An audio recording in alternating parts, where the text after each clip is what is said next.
listening to Fresh Take. You are listening to the Fresh Take Network. What it is, what it do, welcome to Fresh Take Pop Culture Year in Review. Joshua Adam, William Arlington, with Sound 60 Dangerous Devaneer. He's the eldest boy, Devin Seal.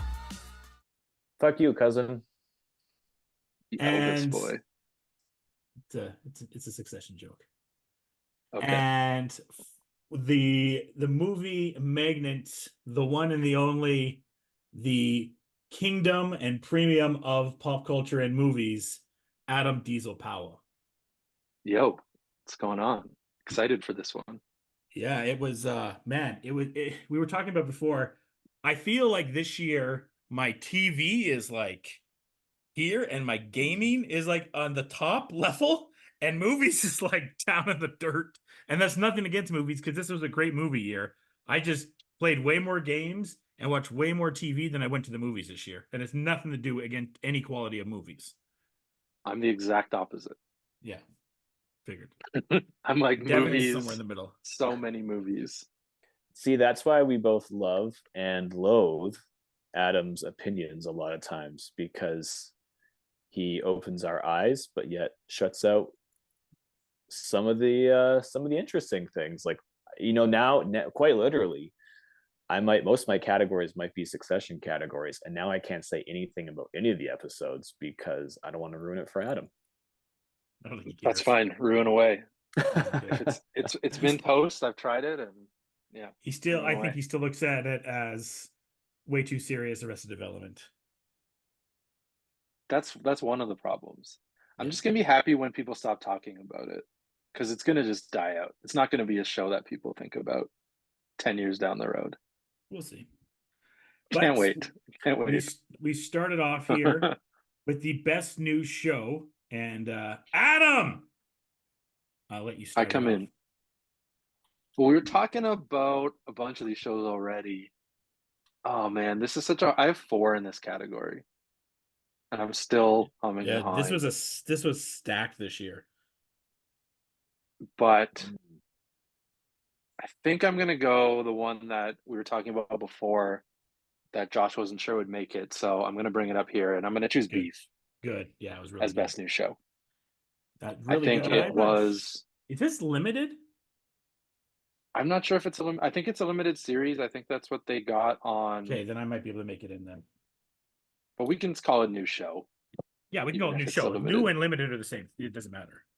I had a few other ones that'll probably come up later, but yeah, I really like Beef. It was just a solid like encapsulated idea that just like worked really well together. Great actors. I've seen it on some list as some people's best show of the year, and I have no problem with that, because I mean, when you look at the top, we'll go through TV, there's like 5 shows. If you told me that was your favorite show or you thought that was the best show this year, I have no argument. Mm-hmm. Yeah, it really kind of was like a buffet of television. It kind of there's menu options for everybody depending on what your taste. If you wanted pure comedy, dark comedy, satirical comedy, drama, you're the pick of the litter. Especially mid-spring, we were spoiled. We were absolutely spoiled. My best new show is The Last of Us. Now, there is a lot of hesitation how good this would be, because of what we had from video game properties. I think that's my minor story this year, is how good the transition from video properties have been this year. And Last of Us did an absolutely banger job. If you played the game, did a good storytelling of that, added a different element with the hive mind. You got great performances from Pedro and from Bella, and HBO got another hit in their hands. What else can I say, Dev? I think that's a great choice. My popular choice would be Last of Us, because quite simply, it lived up to the hype. Yeah. No more, no less. I can't give Last of Us as much love as you guys, just because I'm mad that they're not coming back to Calgary to film the next. They can't though. Definitely. It makes more sense. It makes more sense. I know it makes more sense, but it was such a big thing for the city. Dude, yeah, it was at my alma mater. Really exciting. The fact when I saw SAIT, someone that went to SAIT, and seeing that and just kind of like, wait a minute, that looks like Sate. That is Sate. Yeah. Just kind of seeing your Yeah. alma mater on TV. It's cool. My personal choice was probably Scavenger's Reign, the HBO animated show. Nice. Yeah, because it's one of those shows that flew under the radar, but you've been a big component of that show all year. It just blew the ratings doors wide open. It's just hard to find, unfortunately. Nice. Next up, we have breakout actor. I guess I'll go with this. No, I'm going to let Adam go again for the acting category. Want me to go again? All right, Yeah. we're gonna have to. I have to do this every year. I have to talk about something in particular, so I might as well throw it out here. The breakout actor of the year is Benny Safdie. He was just in everything this year. He's an Oppenheimer. Does that like questionable but amazing Russian accent? Then he's killing it in The Curse.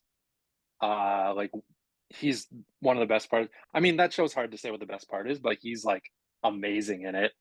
And then he was also in that movie, Are You There, God? It's Me, Margaret, and like channeling his inner Albert Brooks a little bit, like mid-30s Jewish dad. It's so good.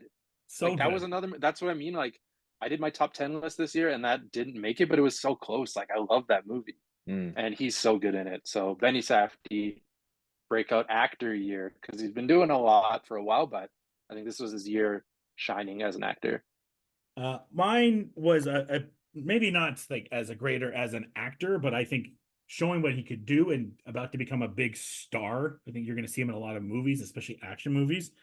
And from Reacher, it's Alan Ritchson, who really seems to have jumped into the scene and has a chance to kind of be the next big action star. We haven't had anyone really take that baton for a while. Everyone absolutely loves him in Reacher. He's been in things throughout the year. He was in Turtles. He was in Blue Mountain State, but he never really seemed to hit that next level. And now with Reacher, it seems like the book is open for him, and he's going to get an opportunity to hit a lot of things and really hitting that next level of stardom. It's a great choice. Dev? I'm looking at the Reacher poster right now on my computer.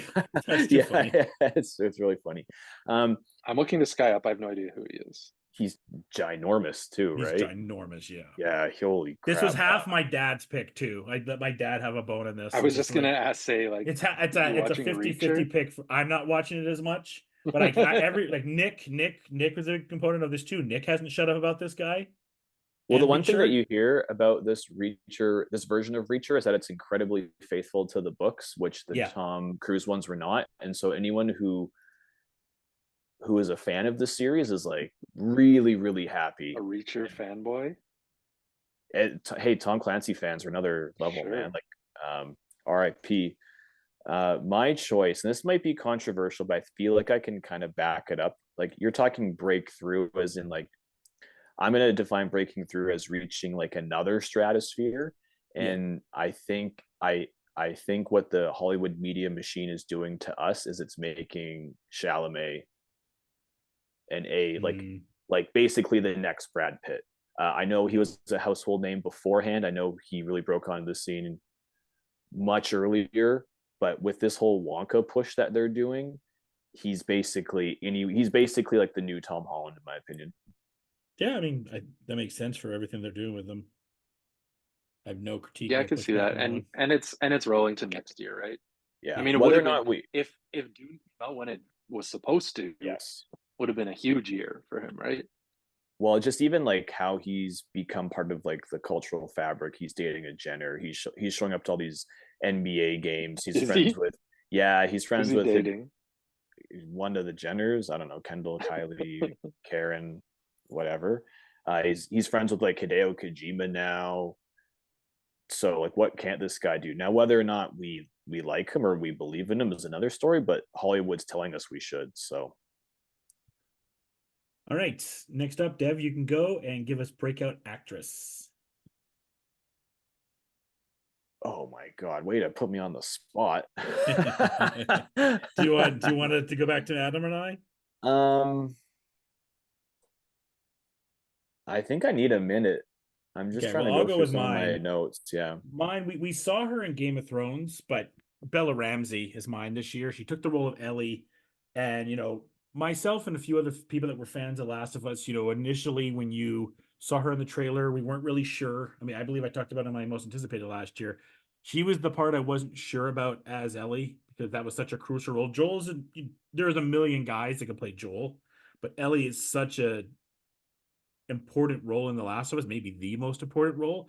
And I wasn't Right. sure, I thought she was good in Thrones, but man, she nailed that. She's a great actress, and other things she's done fantastic. But Last of Us really was her standout role to go forward now to the point where it's like, yeah, it has Bella Ramsey and you're in.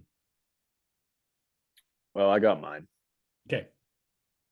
Is it Bella Ramsey? It is not. It's Ao Adabiri. Wait. Sorry. Okay, go ahead. Yeah, AO is my runner up. Oh Well, man, I didn't even think about her. right. She That's a went from great the pick. girl from the Bear to then being the girl in The Bear, Clone High, April O'Neil and Turtles, Yep. and I think at least one other thing that Bottoms. Bottoms. Yeah. Thank you. Like, And she did Best this part movie of she called was The the best Sweet part of East. Bottoms. yeah, she's And somebody. she runs shit on Letterboxd. Does she And really? she's awesome. She like no, but she's like she has an account and she's really funny and she has a shit ton of followers. I didn't know that there was letterbox influencers, but I'm really happy that that's a thing. Well, I mean, she's a famous person who has No, for Letterboxd. sure. But So if yeah, people like enjoy her content, and she has a really yeah. interesting sense of the community. Like, she's someone, like I talked about Chalamet, not buying into Chalamet. I definitely buy into her. Yeah, definitely. Now I'm mad that I didn't choose this Who because you she was going with? great. But She was good. I went with a little bit of a different one rather than like stepping up a level, somebody who was like brand new. And it's from this movie called 1001, which is amazing. It's on Amazon Prime, and it's Tiana Taylor, Nice. who is a musician or has been a musician in the past. So she's already pretty famous, but this was kind of her first real take at acting outside of like a music video. Yeah. And she was unbelievable. She like runs this entire film, like carries it on her back about like a single mom who's lost her son and has to basically kidnap him back and run away with him and try to like raise him. And she's just like she's very, very good in it. It feels very, very real. Nice. And I mean, I will say when we've had Adam say his breakout stars, they really burst out the next year afterwards. So it's something to keep an eye on when They're when you look at They're that. 2 years away from being 2 years away. They're 2 years away from being 2 years away. And by God almighty, I don't know. That's Could just be a Senator's one and done. music. What's happening? With a chair? The chair. Chair or My table? God. So Senator, we're only 3 deep in. All right. So we'll get you to come. We'll go back to the start really quick here. Okay. Tell us your best new show. Oh man, that's a tough one. And while you're thinking about it, I can tell you, I did Last of Us, Adam did Beef, and Devan did Scavenger's Range. I am going to choose. Oh man, wasn't Bookie? Okay, tell us about it. Never heard of it. So Bookie is a Chuck Lorre produced show. Oh, It's this one that has about- Charlie Sheen in it, right? It's the one that had Charlie Sheen in the episode 1. It's about 2 guys that are bookies but they aren't successful, and they are trying their hardest to go. They're trying their hardest to collect money, but they're really not good at it. So, yeah, no, it's I think 5 episodes in. Came out starting the end of 2023. So Nice. it's either 5 or 6 episodes in. So I'll choose Bookie just because, yeah, it's pretty hilarious. I like it. And then best breakout actor and actress. For actor, go first. I picked Alan Ritchson from Reacher. Adam picked Benny Safdie, and Devin picked Timothy Chalamet. I'm not gonna lie to you. I'm horrible with names of people. but Okay, we're really it's good. it's the same. I was actually choosing the same person for Reacher. Okay, That there was you go. actually going to Boom. be my Let's choice. go. Reach your So gang. Got two dads in the chat. Okay. I'm rocking the dad hat right now. It's all good. And then breakout actress, I had Bella Ramsey from Last of Us. Devin had Ao, who was in The Bear, Turtles, Clone High, a bunch of Bottoms, and Adam picked Tiana Taylor. What did Tiana Taylor do? I know she did the This one movie movie called but 1001. Yeah, yeah. and she's like amazing in it. Like first thing she's ever acted in. Unless you consider Music was videos. no, unless you consider the Sweet 16 acting job, because I that's do not where she consider originally got that. started. Is it really? That's amazing. Yeah, that's where everyone kind of met her. She was on Sweet 16, and then music, and she's just too damn talented. Honestly, I'm not gonna lie to you. I don't think I have one for Best Actress at this point right You gonna now. copy Adam's homework then? Well, you can never go wrong with Tiana Taylor. I just think that for me, I think 2023 was a lot of reality TV. Yeah, that's what we're getting So here. it's kind of hard for me to choose like a breakout person for that, because you really don't gotta act. It's kind of whatever. Okay, so we'll leave you blank on that one, unless you want to go Yeah. Tiana Taylor. I'm always go Tiana Taylor. So I'm Always gonna go good. with I'm Adam. looking this up. Tiana Taylor was with Pharrell She at the was Sweet 16. Yeah, What? so What is this? she was originally signed to Star Trek, and it was shortly after she was on Sweet 16, Oh, okay. and then Pharrell didn't do anything with her, and then she ended up signing Wild. to Good Music after that, and that's where everyone kind of saw her music career take off. But she was originally signed to Star Trek. Wow. All right.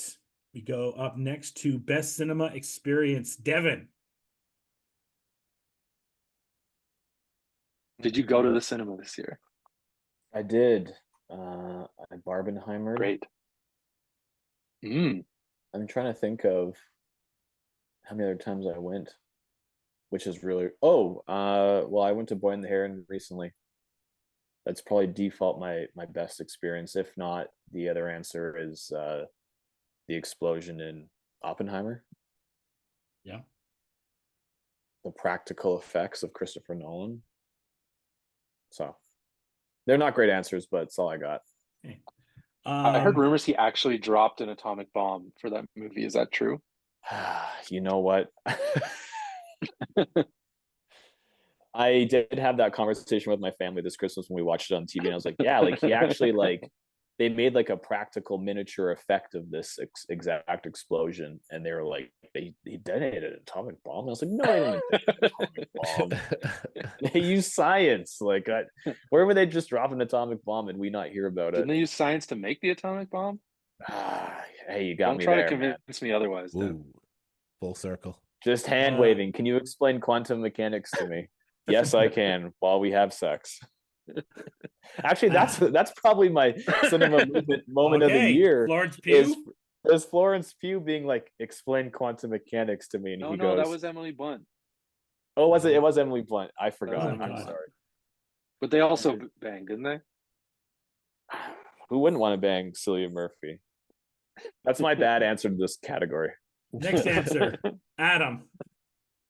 I had a bunch this year. I saw Eternal Sunshine for the Spotless Mind in cinema, which was awesome. Seeing Barbie in a theater was amazing. I saw a surprise screening of Talk to Me, which was really cool, not knowing what I was going to see. But the winner is another surprise screening I got to see at Cuff, was for this movie called The People's Joker.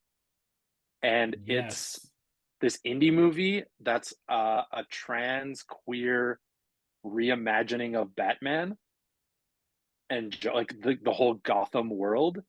And it got cease and desist letters from WB and all this shit. but they think it's fair use and they put it out there, and it's wild and it is awesome. It's so good. And it's actually they're getting through with the fair use fight, and it's going to come out in theaters in a few months. Nice.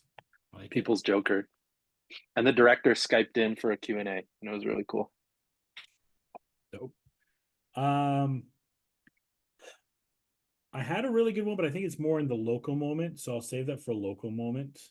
And mine was just going to Spider Society and Spider-Verse and seeing all the different spider people and just kind of nerding the fuck out like I never have before. Just be like, oh, that and that and that, and just being like, I wish I could pause this right now because I want to know who all the different spider people are right now. And then more pronouncedly getting to see Donald Glover as the Prowler.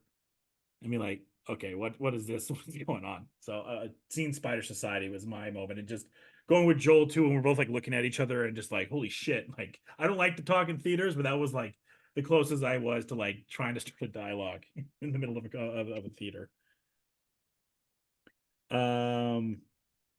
Senator. To tell you the truth, I've never been much of a movie theater person, so that's a tough one for me. But I can tell you for what what actually helped with the movie, with the cinema experience. So I'll go with Barbie, and that is because on a lot of times when I DJ at Joey Chinook, the theater is right there. So seeing a lot of people come in dressed in their Barbie outfits and going to enjoy the movie, that was kind of like an experience because you don't really get to see so many people that actually dress up for a movie. And there was a lot of people that would dress up before they went, or even after the movie, they would come by to grab some food and listen to some music. So I'm gonna go with Barbie for that one. All right, next up, Senator and Devan, you can take a break because this is the best SIF moment, and neither one of you guys have one of those. So what I want to say, you came to SIF? What I want to say is, so Adam, I met you last year. Yeah, probably about that. Last year. This is something that I do want to do this year, like this year coming up. Well, we'll see. We got in trouble last year. So see. No, I mean, like, it's my fault. Oh, just in general, right? Yeah. Like, I Just think come check it out. Yeah, see what it's all about. I've never actually been like a movie theater type guy, or to go to like festivals or stuff. For like, I went to TIFF once, and that was an experience, but I'm just not really the movie guy outside of my house. Like, I like being able to fall asleep and wake up, and if I need to start from there, I can start from there. But I think that one of my goals for 2024 is to actually come out and support. So I will be doing that this year. Love Sick. it. I'll do mine really quick. That's your SIF moment. About it.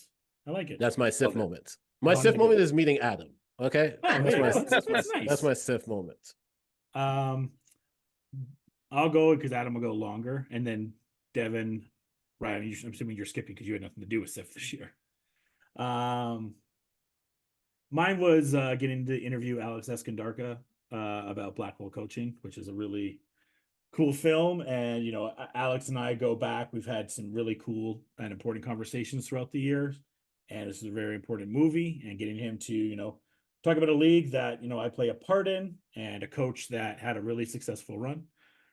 That was really cool to see that story of the Nate Ooks and the legendary run they had. And it's the one thing I always like about SIF. Unfortunately, this year for me, my schedule kind of got out of place, and I didn't get to do as many interviews as I wanted to do. But between this and the Mr. Rogers interview, which was really close too, because that guy was awesome. That guy was so cool. Mr. Dressup, thank you. The Mr. Dressup guy, I'm forgetting his name, but he was rad. And like, just actually might change it to that now that I'm thinking about it. Because like, I don't know if you did you meet him? Into it. Did you meet him, Adam? Yeah, I did the interview. I did the Q&A with him. So he said he loved your interview, but then when I interviewed him, I got to see his room. And if you go to Fresh Take YouTube, cheap plug, and look at that interview. His back room is so fucking rad. All these old like pop culture things, Nintendo things. He's doing a Nintendo 64 movie next. And the back of his room where he does interviews was so cool. So actually I'm going to change it that. As much as I love Alex and that interview was rad, talking to that guy was so really cool. And especially, getting to grow up with Mr. Dress Up, and that documentary was so well done as well. I'll go with him because that interview was really rad. And he was one of the nicest people too, because his PR people told me they only had 10, 12 minutes and he gave me 20 because he enjoyed the interview and he enjoyed the dialogue. Yeah, Robert McCallum. Thank you. He was really awesome. I at the festival we do like Q&As and stuff, and I moderate them sometimes. And luckily I'd seen this movie. I watched it like before the fest and loved it.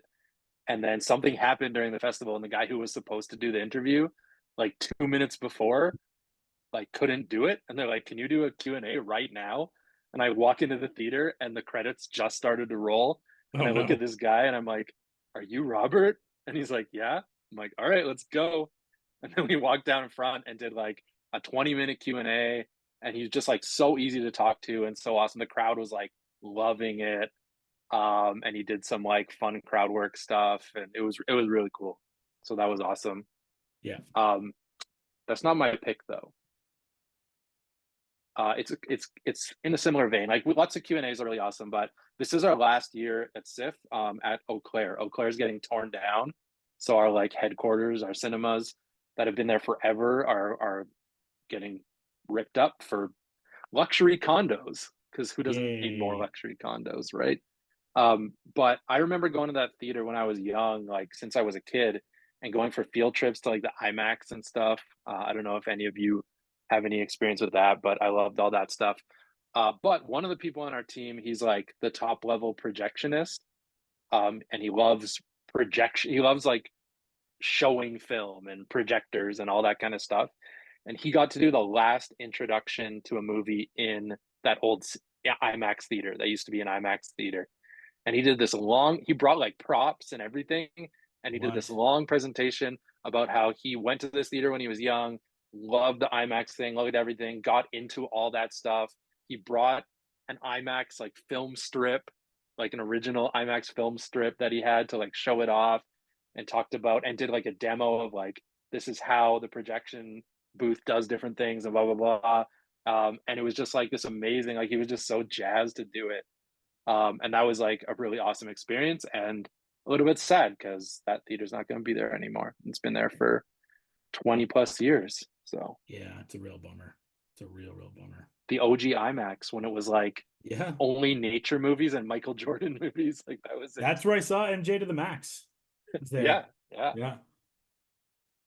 Really cool, Adam. Dev, I know you didn't go there. I'm sorry. Adam bringing up a really good moment about Eau Claire. I don't think everyone understands how big of a shift that is in Calgary.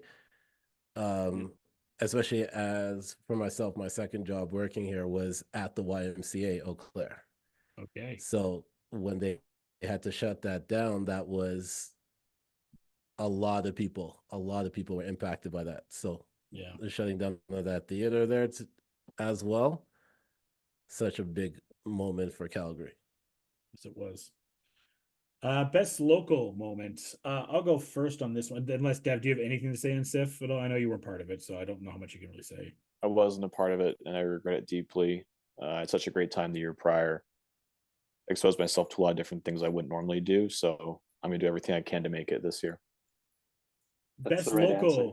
best I regret best it local deeply. moment. I got my local moment in at the buzzer, but it was going to the Plaza with my nephew and him getting to see Empire Strikes Back for the first time. Number one, the Plaza Theater, believe it or not, I've never gone before. So number one, it's really cool being 100-year-old theater.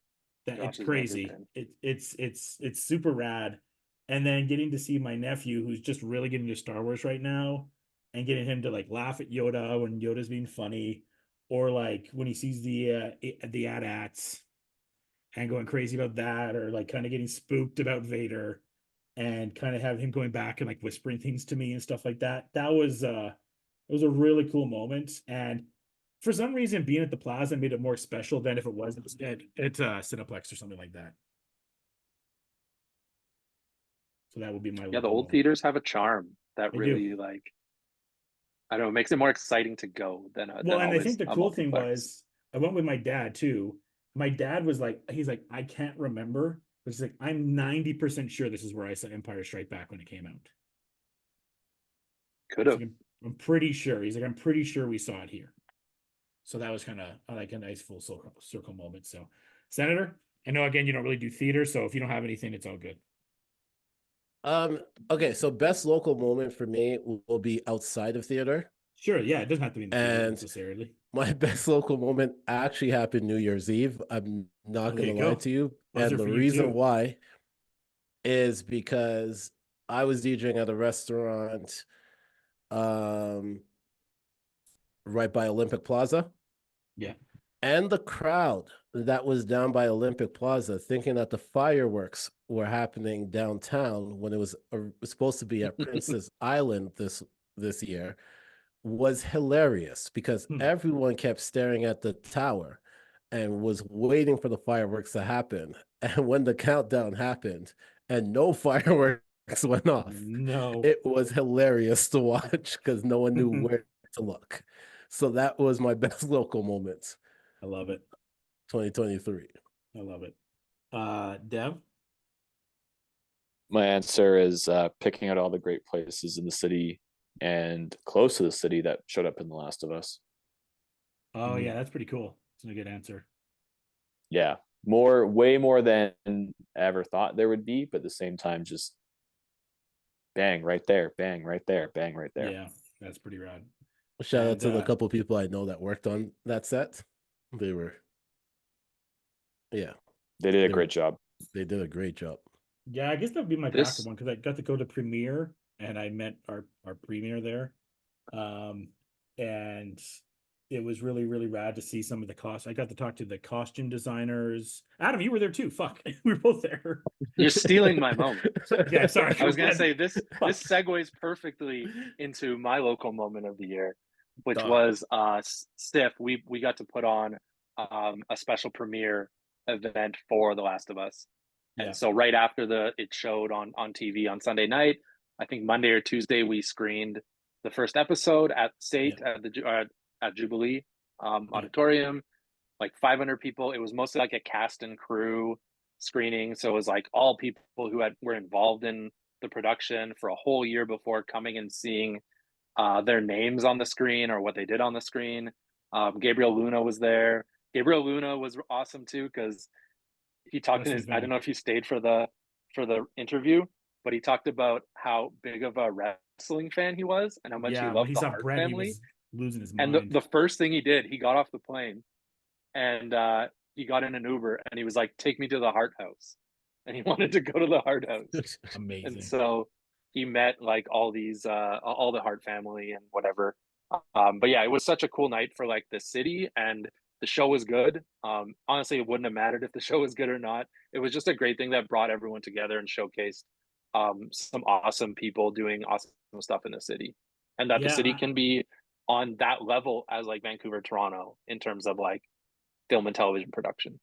Yeah, it was really cool. I never been to a moment like that, and I know Adam, you've been to a few of them, but it was a really cool moment. You know, it's people too, like walking, like I said, the premiere was there, watching her walk in and the interactions people had with her, watching Brett walk in. I think Mayor Jody was there as well. So and I think Nenshi was maybe there, I believe. Yeah. So it was really, really cool to see. And then, you know, getting to talk to individual. That's a great moment. If I didn't have the moment I had with my nephew, that would definitely be the number one for local. Very cool moment. All right. Biggest movie moment, Senator. For me, I'm just gonna go off of representation, and one of the thing that kind of caused some controversy. So I'm gonna go with Haley Bailey being Little Mermaid. Hell yeah. I just think that there was a lot of hate at one point when she was announced as Ariel.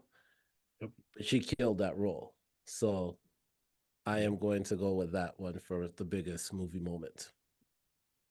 Great pick. Dev? Seeing what I'm going to assume, but not being sure of, is Hayao Miyazaki's last movie. No, And it, he said no. well, of course he He's said already no. come out and said no. Well, of course he said no, but he's also like 85 years old. So time will Yeah, but he's gonna tell. live forever. He might live forever. He's going to download his brain into AI, and then we're going to skip Ghibli movies all the time, which I'm Because his fine son sucks. His son is not good enough, and this movie even talks about that. with. Whoa. We won't get into the messages of the movie too much, but I was someone who got to Ghibli a little bit later than some, so I didn't get a lot of in theater experiences like others did with Totoro, Spirited Away, etc. So seeing this one first run, first day, was a really special moment as a fan. Nice. Question: Yes, English? You see in English or Japanese? I saw it in English. Yeah, so did I. It was just a timing thing. I'm not a purist, but the amount of people that they get to do these movies leads me to believe that, like, why prefer apples or oranges? They're just, I know they're different, and I'll probably watch the Japanese one at some point in time, but the English cast just, they provide a bit of nuance that I don't pick up in the Japanese voice acting just because I don't understand the language. It's the only dubbing that really does any justice, I think. Oh yeah, no doubt. And Robert Pattinson was amazing.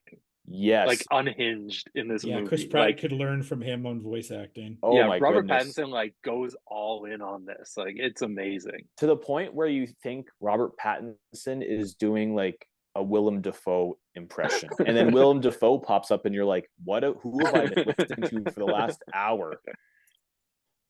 They just became symbiotic after the lighthouse. They just have to be together. Yeah, that's my answer. Adam, what about you? I'm gonna pick something from John Wick.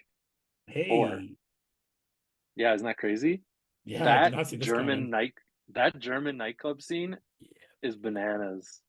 Like, the whole setup to it, bringing in that real bouncer from whatever that big Berlin nightclub, that's like Klaus, who's like supposed to bring him into the club, is like an amazing little like Easter egg to it. And then I don't know who the guy is, the guy who plays the giant boss of the club. Well, he's Oh, like he's a huge badass. martial artist, but he put on like a suit and everything for that. Yeah. But like that whole setup was so good too. And then the fight like doesn't disappoint. And it's like this waterfall nightclub, and like everything about that whole sequence was awesome. I loved it. Loved it. Going on from John Wick 4, with the dragon breath and the kind of the overhead shots, the Hotline Miami. Again, I don't like to talk in movies. Maybe I do. I don't know. But that was like one time I was with Devin, like, holy fuck, this is fucking rad. Either that, it was between that or when they're in Japan and the cherry blossom scene with the dude that plays Scorpion in Mortal Kombat. That Hiroyuki Sanada. Hiroyuki, that was really rad too. It was one of those two scenes. Nightclub's up there as well, but that overhead shot was like, what are we? This is getting crazy. And then having the dragon breath as well. Well, if you just want to rename best movie moments to best John Wick 4 moments, then I mean, even like the stairs scene at the end. Yeah, I thought about that too. Is both funny and well choreographed. Do you have you seen that video on YouTube that's like John Wick falling down the stairs for like 8 hours or something? And they just like put it on repeat for 8 hours, him just continuously falling. Mm-hmm. Now people are going to the stairs are becoming a tourist attraction now, hey? Because people want to go see the stairs now. So it's becoming a big tourist attraction. Just now. like the Joker stairs. Just like the Joker stairs, yeah. The Rocky stairs. People need to be careful by those Joker stairs, though. Yeah. It was gaming moments. I'll start with this. It's the GTA 6 trailer and everything that came up to it, because there was some really cool gaming games that came out this year, but that GTA trailer, everything that led up to it, and even the donkey video that popped up, I think 2 weeks beforehand, and then this trailer popped out, and it just took over. the amount of remakes that people have made with Red Dead or GTA 5 and the conversation and all the deep dives that everyone did in it, and then the discourse about people not wanting to play as the antagonist because they think that they're not cool, and then the whole I don't want to play as a woman bullshit. It was it just completely took over. And I mean, we're going into next year. I'd be shocked if GTA is not on most people's most anticipated list as the top pick. So my gaming moment is the GTA trailer. Dev? Do you mean to say it the category is best gaming moment or just biggest gaming moment? Biggest. Okay, it's the day before. It's the game that didn't really technically exist. And the controversy that surrounds the gaming industry as a whole now, flipping assets, taking people's money, refunds, laundering money, shady Russian investors, and these two weird Mongolian brothers or wherever they're from. This is a watershed moment in the industry that we all know and love. And I think it got to the point that we finally, as a society, got really, really suckered. And now we're feeling it. It's a good pick. Adam? I'll save. I was gonna do GTA 6, but I'll put that in like the biggest gaming story. Sure. Biggest gaming moment of the year was me getting my PlayStation 5 back because it was broken for like 5 months. Yeah. And I sent it to PlayStation and it cost me a pretty penny, but I got it back and back in action. So that was my biggest gaming moment. And it's amazing. It's such a great system. Senator? Anybody that has PS5, make sure to add me up at the Senator. Do that. That's it. I don't really play as much, but I am going to start playing again. My biggest gaming moment is kind of linked to what Josh said, but it is the collective sigh of watching everybody review the GTA 6 trailer and then realizing that it's not coming out in 2024. Everybody seemed like they were so excited. They thought it was going to come out like January, February. And then when they saw the announcement date, that to me was the biggest moment, because there's I think there's a whole compilation on people's reactions to the actual date that is actually coming out. So that's my Rockstar is not Nintendo, where it's like, oh, coming out on Friday. It's like, not. They launch something, it's like coming out on Friday. Getting a sense of Senator's categories is just being a massive troll. Honestly, to tell you the truth,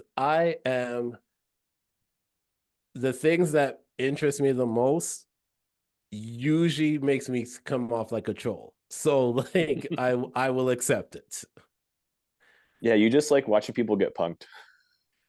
Oh man, wait till you get to like the best YouTube channel. It's about to be something. Best TV moment, Devan. Bill and Frank, Last of Us. That's a good one. Or the popular answer, which I won't get into, for one of the members of this crew is Connor's wedding. Connor's wedding. Just tell me about it. I'm not going to watch. No, I don't want. Bill and Frank's a great pick, though. Bill and Frank's a great pick. But Connor's wedding is basically my answer for any other TV category. I'll make it fit somehow. Well, mine is Succession. It's Shiv flipping and the tirade of I'm the eldest boy. That's mine. Is Shiv flipping and just kind of being. There's like multiple times from Succession this year. We talked about it on the Succession reviews.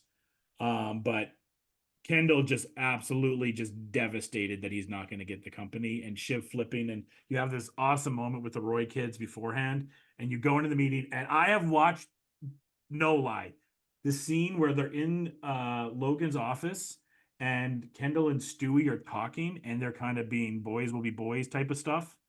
And you can see Shiv's face turn at that moment. And I am convinced that's the moment that Jesse Armstrong had in his mind, that Shiv was going to turn right there and be like, I can't give him the company. And then leading to Shiv turning and then getting the eldest boy, which I've used in my group chat with my family so many times now for arguments. Senator. I don't know if any of you guys have watched. You guys are way more of like TV and movie buffs than I am, but there's a show called The Company You Keep, I've never and seen it. No.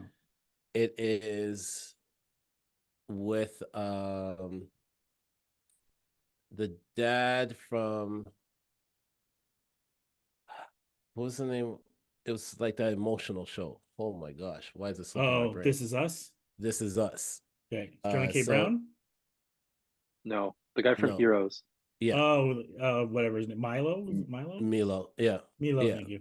So it's his return to the TV after This Is Us.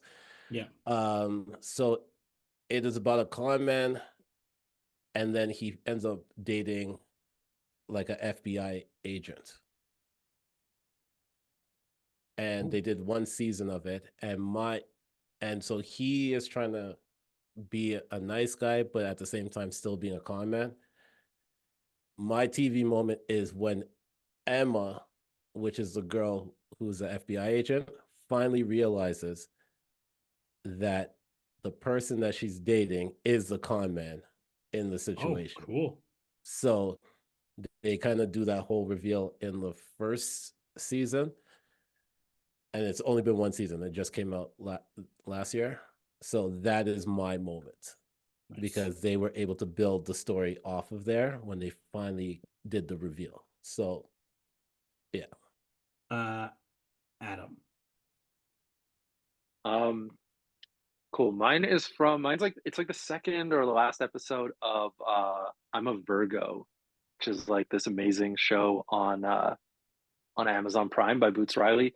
And in the episode, there's like this 15-minute montage of explaining how bad capitalism is. And it's just like the most eviscerative like takedown of capitalism that is about how like the only reason your like deed for your land is worth any money because the police uphold, they'll come and like protect you if somebody tries to take it from you. And it's just like insane in a show that's like so surreal and so wild. It's just like this amazing moment in the show that's Nice. real and scary but also hilarious at the same time. You've been 'Cause it's high so on I'm a fucked up. Virgo. Great show. Yeah. Great show. Best live TV moment. We're gonna give the Senator. This is gonna be best live TV moment / reality because we need that from Senator. Oh man. All right. You know what? I have a lot of different thoughts when it comes to this. So you guys go first, and then Sure, I'm okay. gonna decide which reality TV moment for me I think is the most impactful. All right, I'll go to Adam then. Oh man, I got like nothing here. I'm gonna say in I Think You Should Leave this new season. There's one skit where there's this dating reality show, and the girl is choosing two guys that she's gonna maybe get kicked off of the show, and she pulls the one guy up, and she's like, "Hey, I think you're just like not really my type, and I think you're like maybe here doing weird stuff, and that's why I'm putting you up on the voting block this week." And then she pulls up Tim, the main guy from the show, and is like, Zipline. I don't think what? Is this the Zipline one? Yeah. And he's like, I think you're just here for the zip line. And he's like, what are you talking about? And then it's just this montage of him like zip lining into the pool at the mansion, like every moment of the day. And while the guys are like hitting on this girl and he's just like zip lining into the pool. And I was like, this is a reality show I would watch. Like that looks hilarious. I don't watch a lot of live or reality TV, so it comes down to sports and wrestling for me at the end of the day. So I just cheap pop went for CM Punk's return. We can move on. Dev? I respectfully decline due to a lack of knowledge. I'm not Okay. refusing to answer the question. I just don't have an answer. Kind of like I did. Okay. I Senator, it's all you. figured out exactly where it is, where my own is. It is from The Ultimatum, Queer Love. Okay. and it was the first season, and for me, the best one is Sam gets very upset about an argument that they're having in the house. So Sam decides, no, Ozzy gets upset. I'm trying to remember the couple's names, but Ozzy gets upset and decides to leave the house.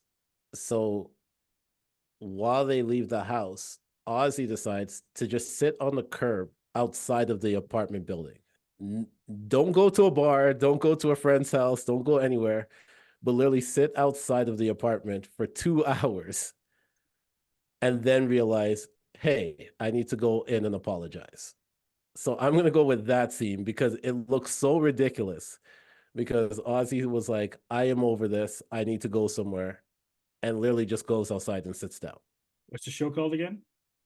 It's The Ultimatum, Queer Love. It was the first season of that one. There's many seasons of two seasons of Ultimatum, but this one was just with women women couple. Nice. Yeah.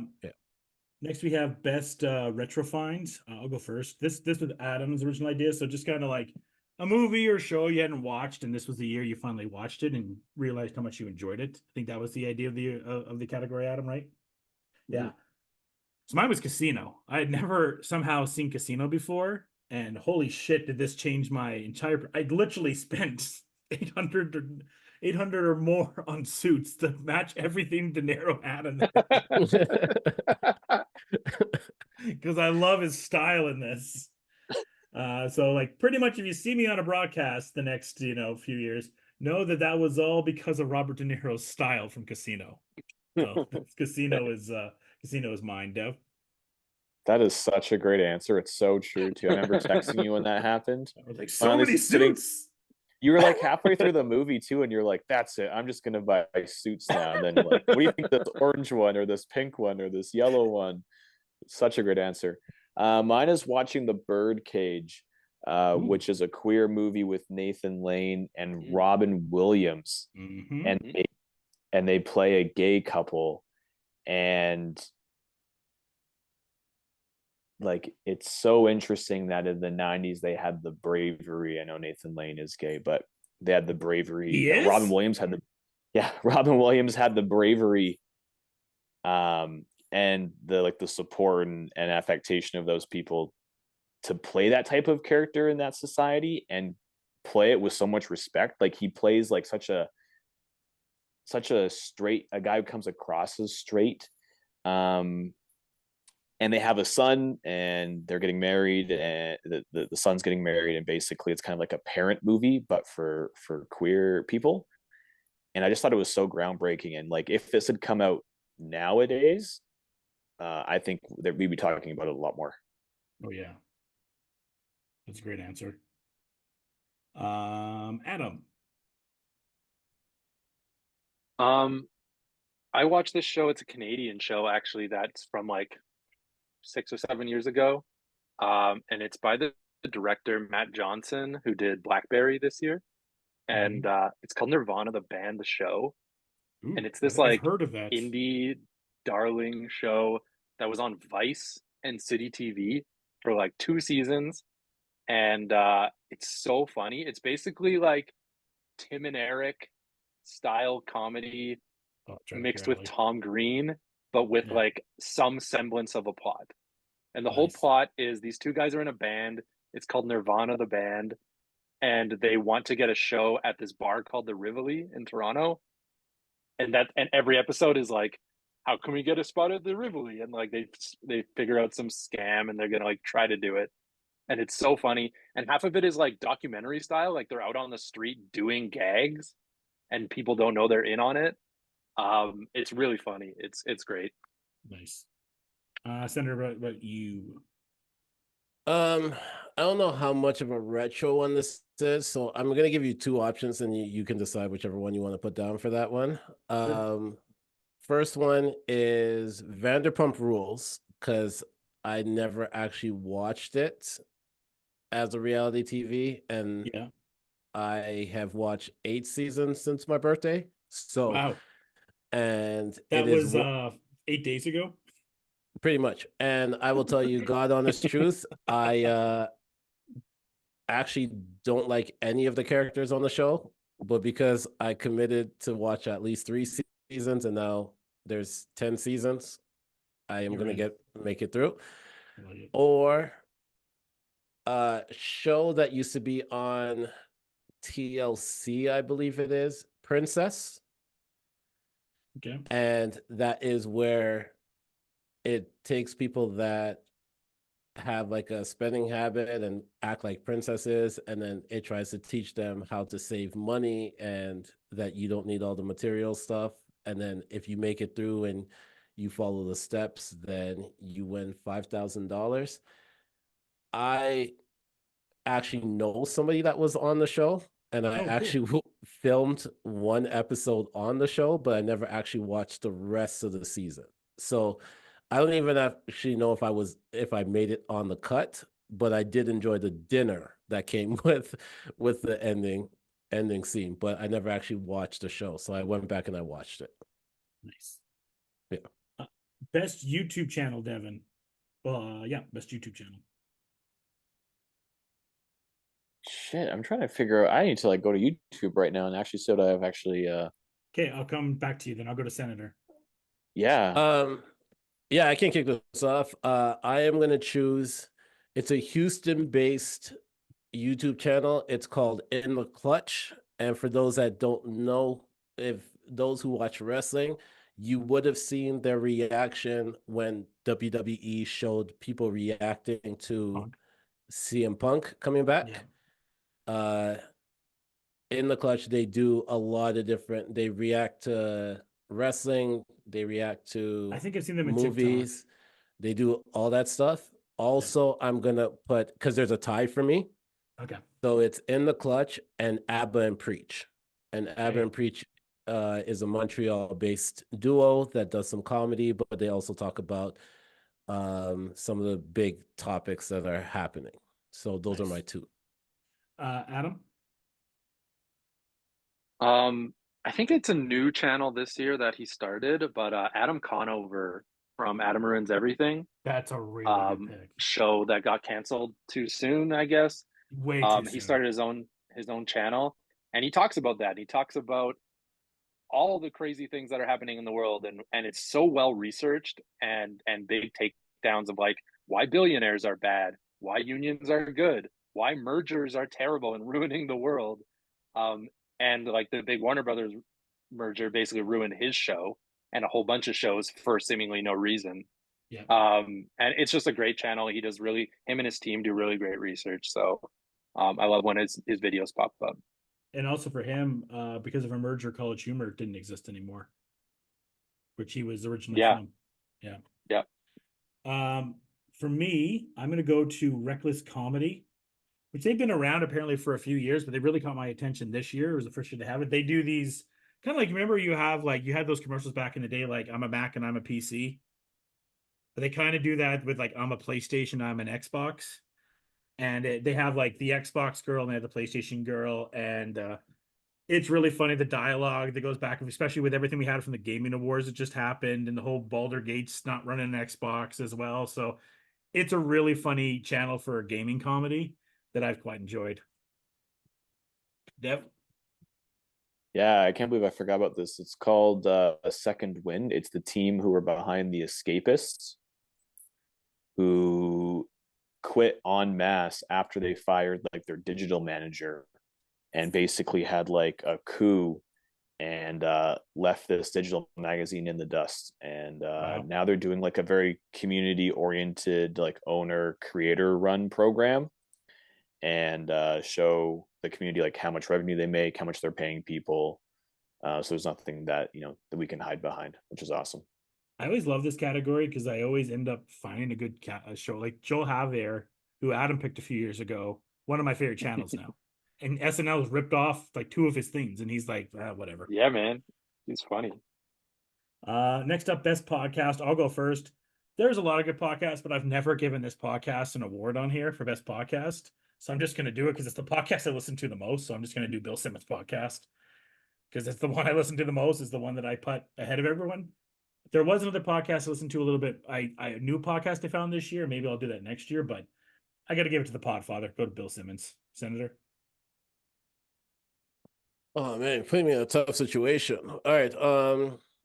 Yeah, I'm sure you got a few. You got your boy McAfee. Honorable mention to the 7K Pick podcast, the ISO podcast, your wrestling podcast, Keeping Up with the Senator. Those are my honorable mentions.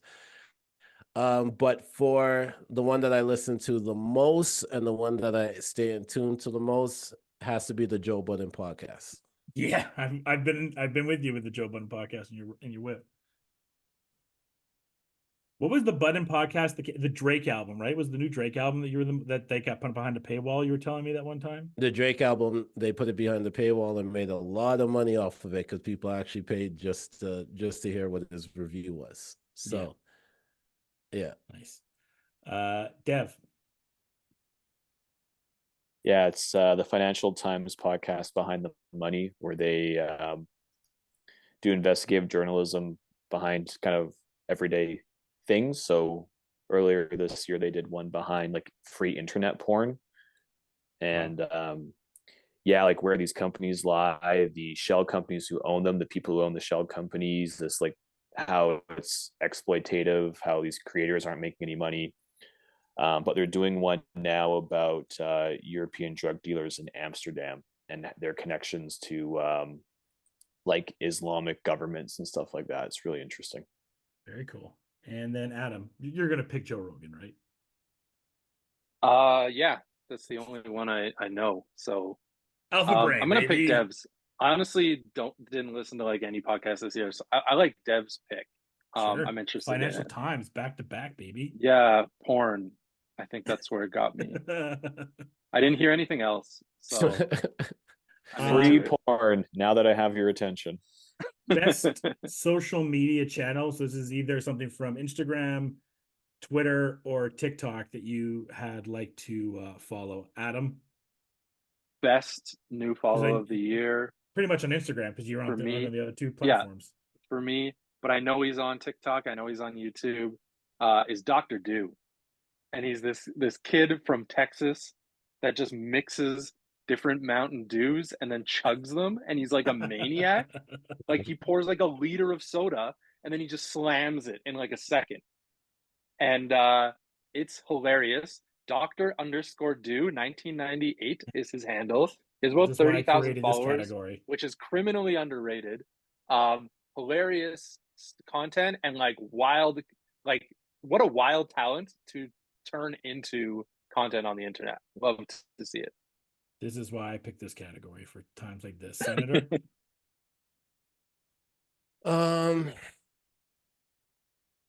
Honestly, I think for me, I'm gonna go with something ridiculous, and I'm gonna go with Justin LeBoy's IG page. There's not only do we have a segment on the Not So Soft podcast where we just read ridiculous tweets that were posted by Justin LeBoy. Yeah, it's great. But highly suggest it.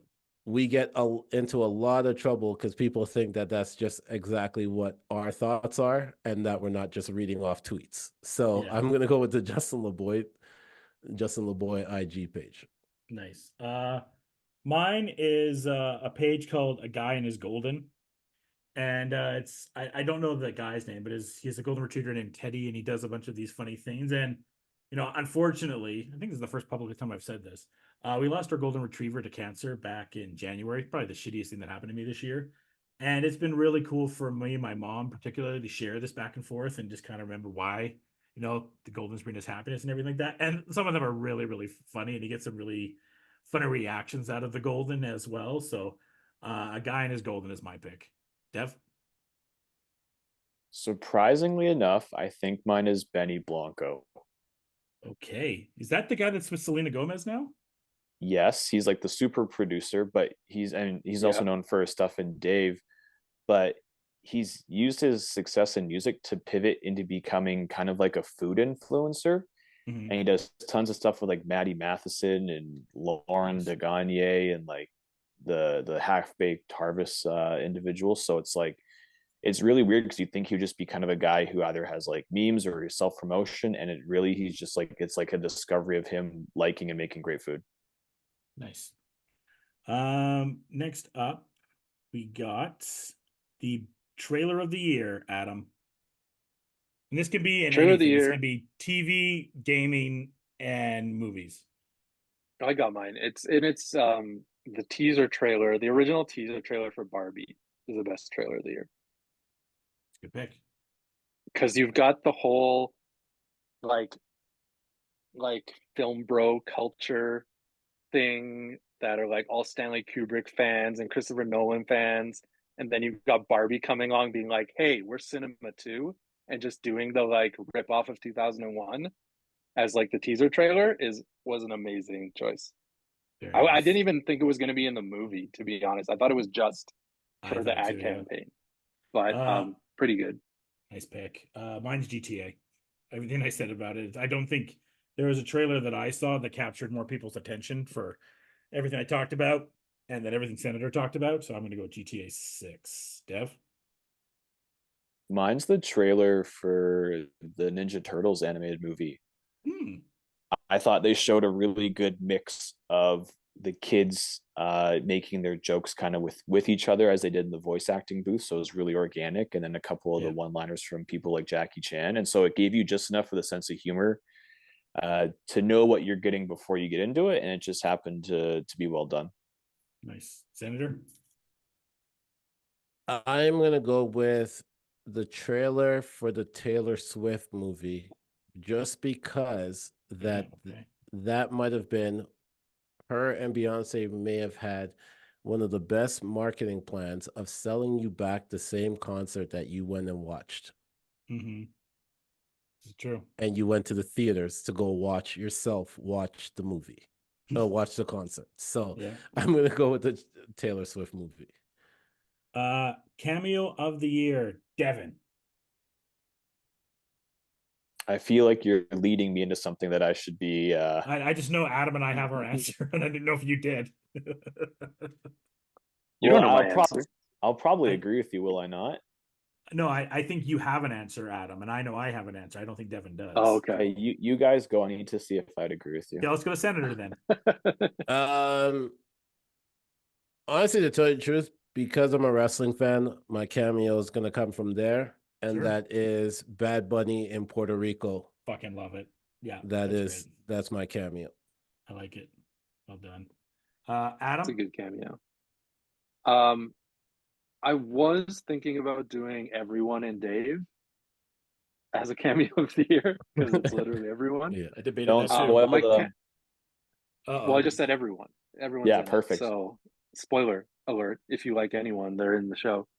Um, is from the show called Swarm, underrated new show of the year that I had on my list, and Billie Eilish is in it, Yeah, that was the which big is one. one of the too. biggest cameos, probably ever in this year in television, and she was good. She was actually really good in it too, which is crazy. I've seen the clip. All right, Dev, you don't want Dave Watch the show. spoilers? No, I'm actually halfway through the season. So if I were to go, I would say Usher, and I guess it'd be season 3, episode 3. Like, Dave? yeah, what a Yeah. get! What a get! Yeah. I know there's bigger ones. I only know of one bigger one. But I'm not gonna say it. I don't think so. Josh was telling the bigger one, but I think Usher is bigger in my mind. I thought for Usher was a bigger show one. for the show and for the culture. I think Usher makes a lot of sense. Dev, can you take your but headphones just- out for 2 seconds then? Can I Yeah, give you a thumbs up? Okay.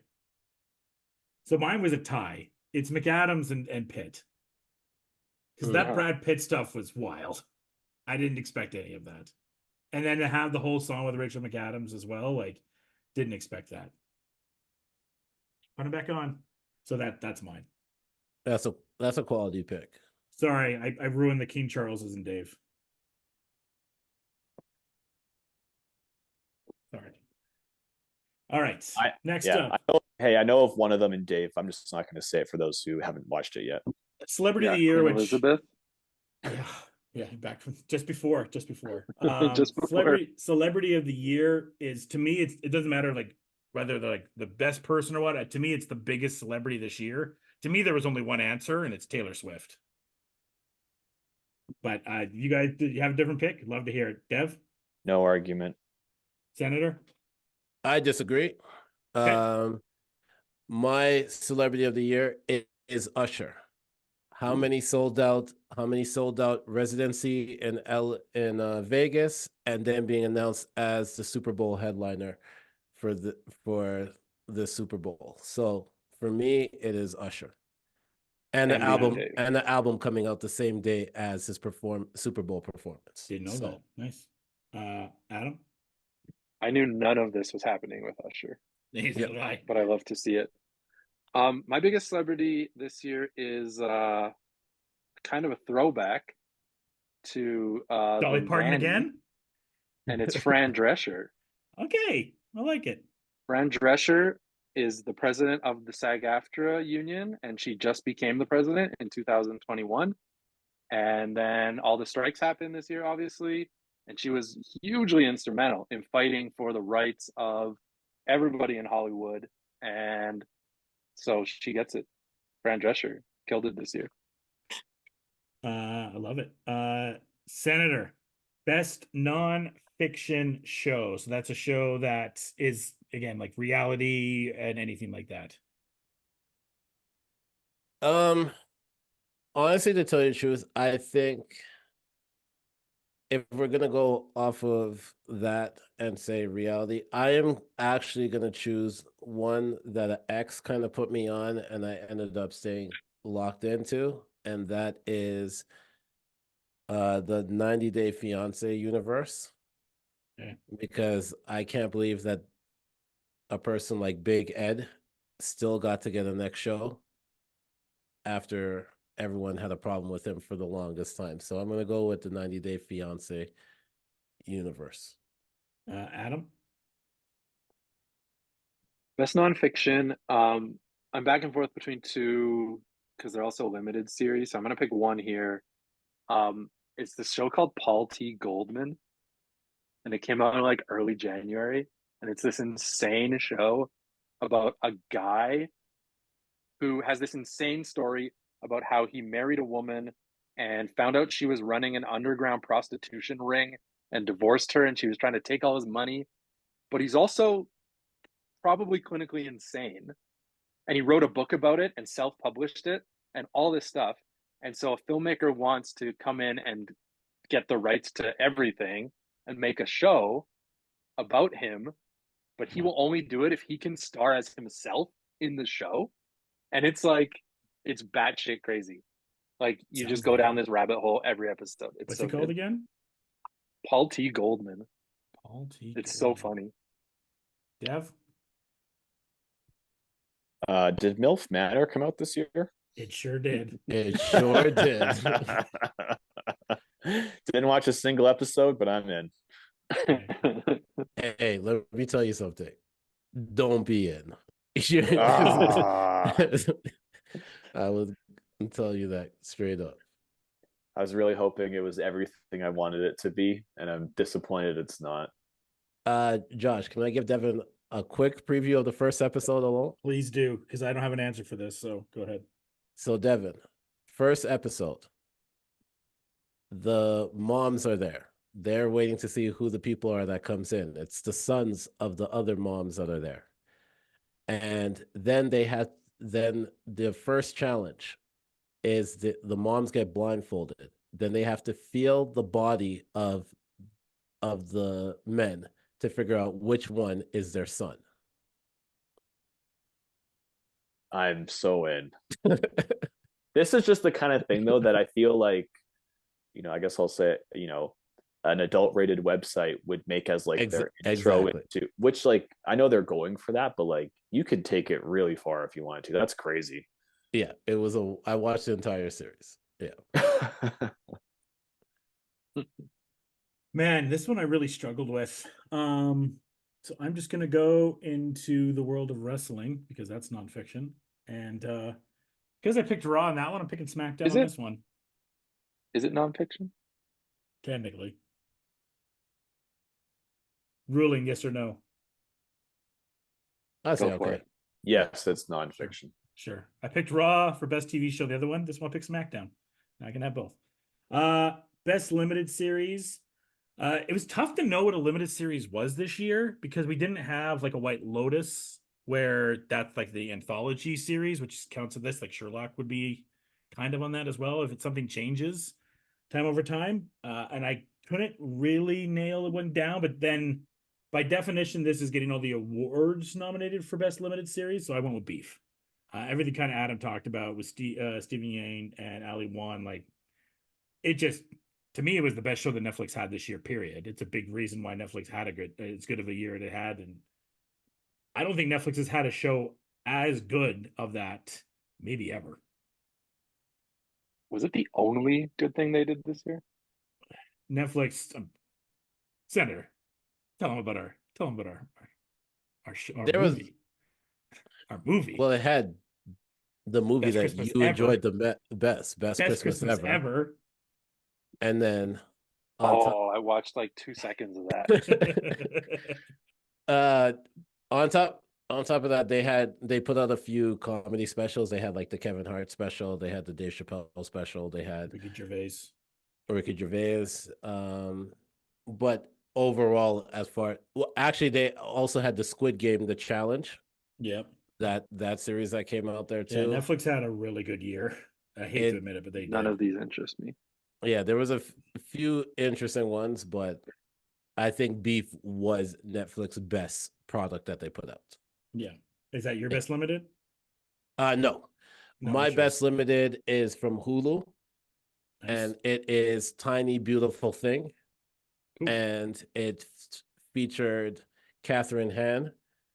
And I heard about this. yeah, and it's where her life is falling apart, but she starts writing. She becomes a relationship specialist, so she's able to help people do her blogs, but her life is falling apart at the same time. Nice. So I'm going with that one. Adam. Yeah, my wife watched that one. It looked actually pretty good. Adam, what do you got? I already talked about Paul T. Goldman. Beef and Swarm are great, but I got to go back to the Safdie Bros wheelhouse here. And they produced this show called Telemarketers. It's 3 episodes, and it is insane. It is actually crazy. It's about these guys that worked at a telemarketing company in New Jersey in like the mid 2000s, and how that company basically spawned all the terrible telemarketers that we hate today, using tactics like hiring all ex-convicts and then raising money in air quotes for the police, but none of the money was actually going to the police. And these guys filmed in the telemarketing place for like years, and it's 3 episodes spanning from mid 2000 to today, and it's like it's crazy. Every episode just like goes deeper down this rabbit hole. It's wild. Dev. Do you have a category for miniseries as well? This is miniseries. Okay, I just wanted to clarify that limited and mini were the same, not the same. It's Pluto on Netflix. It's set in the Astro Boy universe. It's an animated 8-episode feature, and I brought this up on the rundown. Basically every single facet of this show, it's an adaptation of a really highly successful manga, but every facet of this anime is A+ level, like hand drawn, and not to mention the story is like murder mystery level, like twist turn thriller type thing. So I was just pleasantly surprised and also blown away because a lot of shows are kind of cheating on the CGI aspects of it, and they did not take any shortcuts. Next up, animated TV show. Dev. Pluto. No. You do it. I mean, it's going to be that, or it's going to be Jujutsu Kaisen, Chainsaw Man, Scavenger's Reign, which I mentioned earlier, the HBO show. So like this was a year, like we don't often Man, get these where there's so much animated TV that was good. yeah, the newest Blue Gundam Samurai, you and I universe never was yeah, saw. Blue Eye Samurai was crazy. Like it doesn't matter. There's 100 answers that we can pick. And you're going with I'll go Pluto again. okay, Senator. I don't watch too much animated ones, so originally I was gonna go with what's the show with Invincible, but Thank you. I decided not to go there because I'm gonna go with a retro throwback for me, and that is the Clone High reboot. Hey, Devin and I didn't pick it, so I'm glad somebody did. Such a good one I forgot about. I didn't pick it and Devin didn't pick it. I'm surprised that somebody else did and neither one of us did. That's amazing. That's I'm all these guys have happy- talked about for the last like 3 years. I got the goat of animated shows coming up. So, Adam, I'm happy you did it, and I think that we're gonna look back on it pretty fondly. It may not have the same cultural impact, but it was pretty good. yeah, Yeah. got renewed for another season that's coming up. Adam, where'd you go? I Devin said all these shows and I don't know any of them and I didn't watch any of them, so I don't know what's happening with animated TV. But I watched this one called 10-Year-Old Tom, and it's the second season of this show, and it's by the guy who did this other animated show called Life and Times of Tim, probably like a decade ago. It's this funny little HBO Max show that's so good. It's like animated Curb Your Enthusiasm. It's all improvised.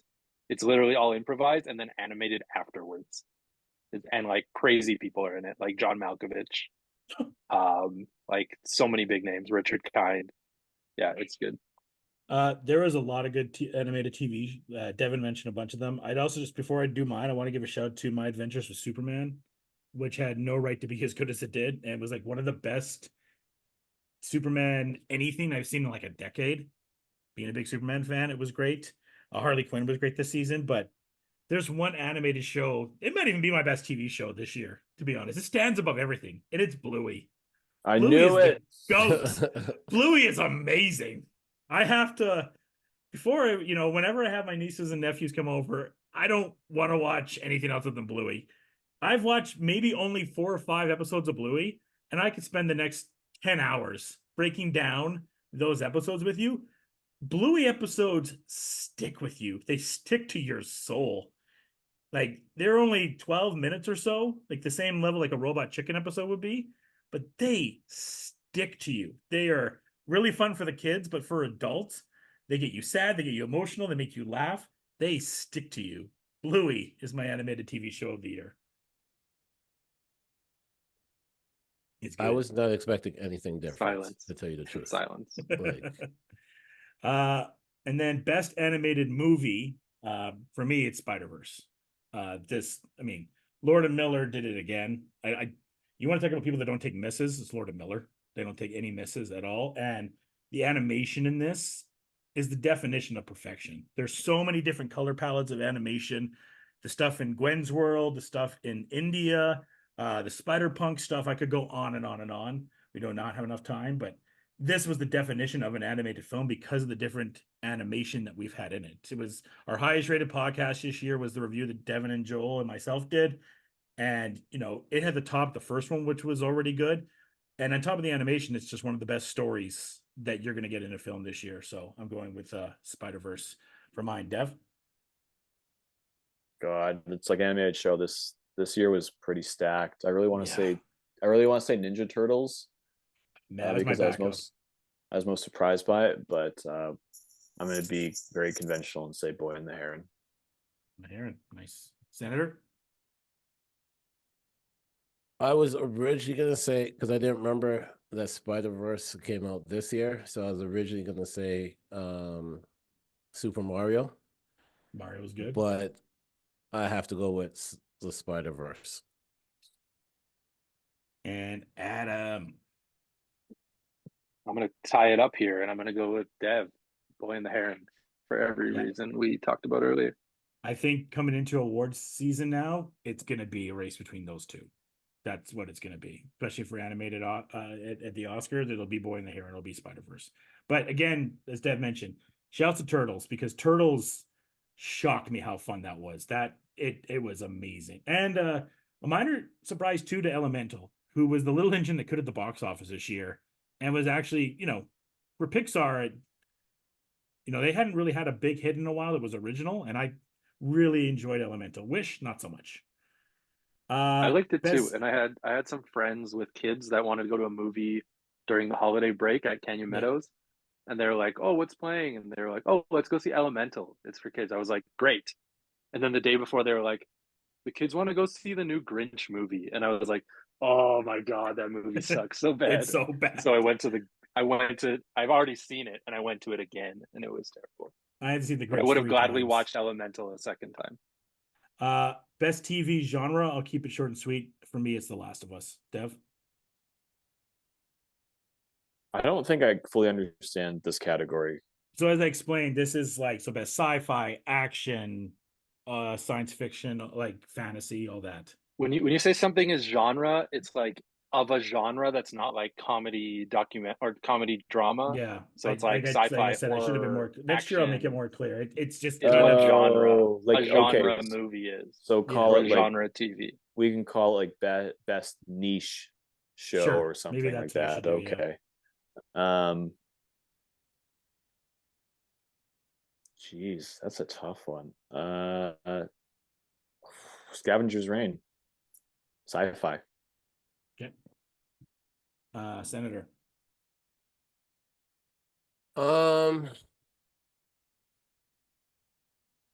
So it can't be a comedy, right? Comedy's next, so no. If it's like really quirky and weird, if it's like too weird, I would put it genre. Okay, so I will go with Poker Face with Natasha Yeah, Leon. I can allow that. Yeah. Is that the like time looping one? No, that's Russian Doll. No, that's Russian Doll. Oh, She came out with one after that. Poker Face, it's like all over the place. Like it took me like two watches to watch the first episode to really understand the show. So I'll go with that one there. And Adam. I'm going with I'm a Virgo. It's just too weird to put in any other category, and it's actually really good. I like it. Best comedy, and I think there's two choices between Devin and I. So whatever one he doesn't pick, if I think he's going to go with, I'm going to pick the opposite. Succession. Succession's not a comedy. It's a drama. Barry. People have been telling me it's a comedy this whole time. By definition of the awards, it is a drama.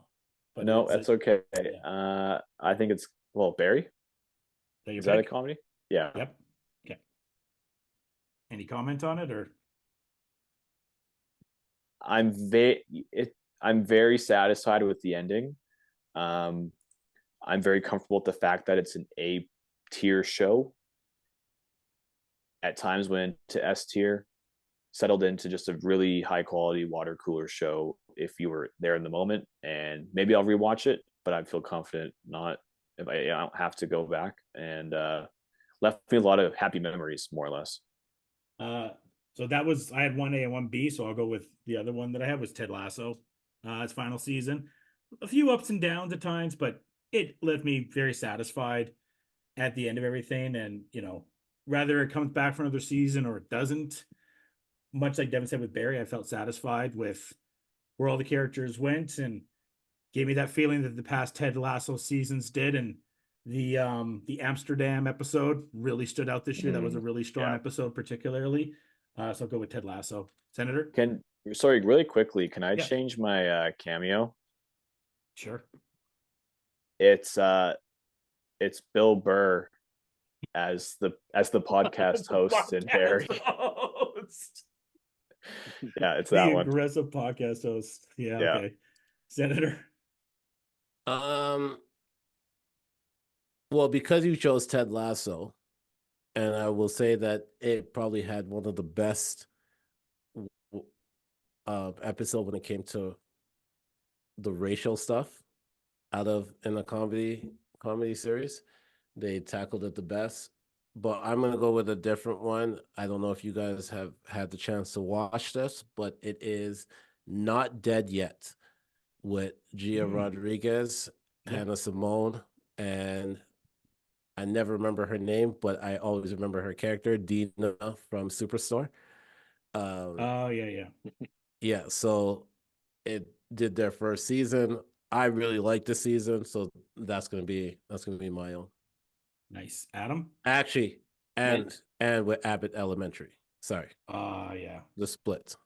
Okay. You're bringing up all the shows that my wife watches. They're good Your shows. wife has great taste. Okay. I'll let her know. I'll let her know. I'm gonna go with Dave. Nice. Dave was just That the sounds most good. consistent show this year, and it's so good. Yeah, I just love Dave. Dave is great. Best TV drama. I mean, it's one of the top 5 shows I've ever watched in my life. It's on, I think, the TV Mount Rushmore of all-time greatest shows.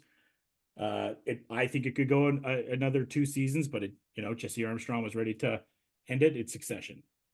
Absolutely phenomenal. I mean, you 10 out of 10 every episode. You don't hit in a way like you did with Succession. It's Dev, take the baton. Oh my goodness. The complex emotions that you feel for these characters after 4 seasons, understanding how truly traumatized they are, and how awful they are, and how some of that is completely out of their control. Really makes you think about the gray area of people's behaviors and the impacting legacy of their upbringing. Mm-hmm. And I can't think of very many shows where it basically was halfway through its last season and people were like, yeah, this is already one of the best shows of all time, no matter how it ends. Props to it for sticking the landing. It was probably one of the best TV moments within the last 20 years.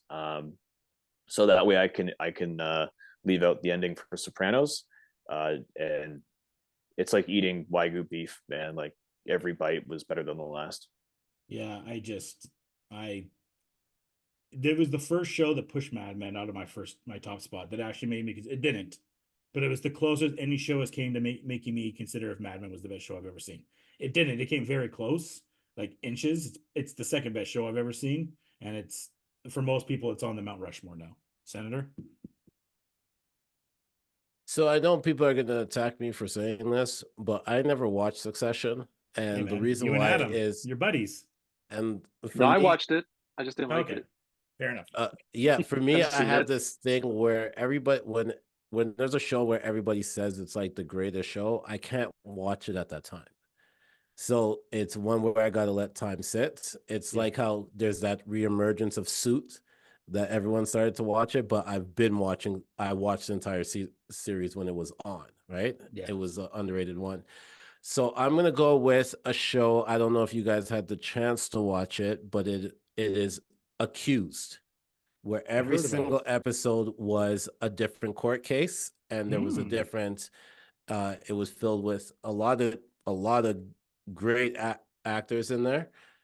Um, but each episode had a different court situation. It could have been from immigration to business to all that type of stuff. I just thought that the acting in it was amazing, and the social topics that they hit on was also really amazing. So I'm gonna go with Accused for that one. Yep. Adam? I'm only halfway through this season of this show, but it's the last one. I'm a big Reservation Dogs. Oh, that It's sounds good. really good.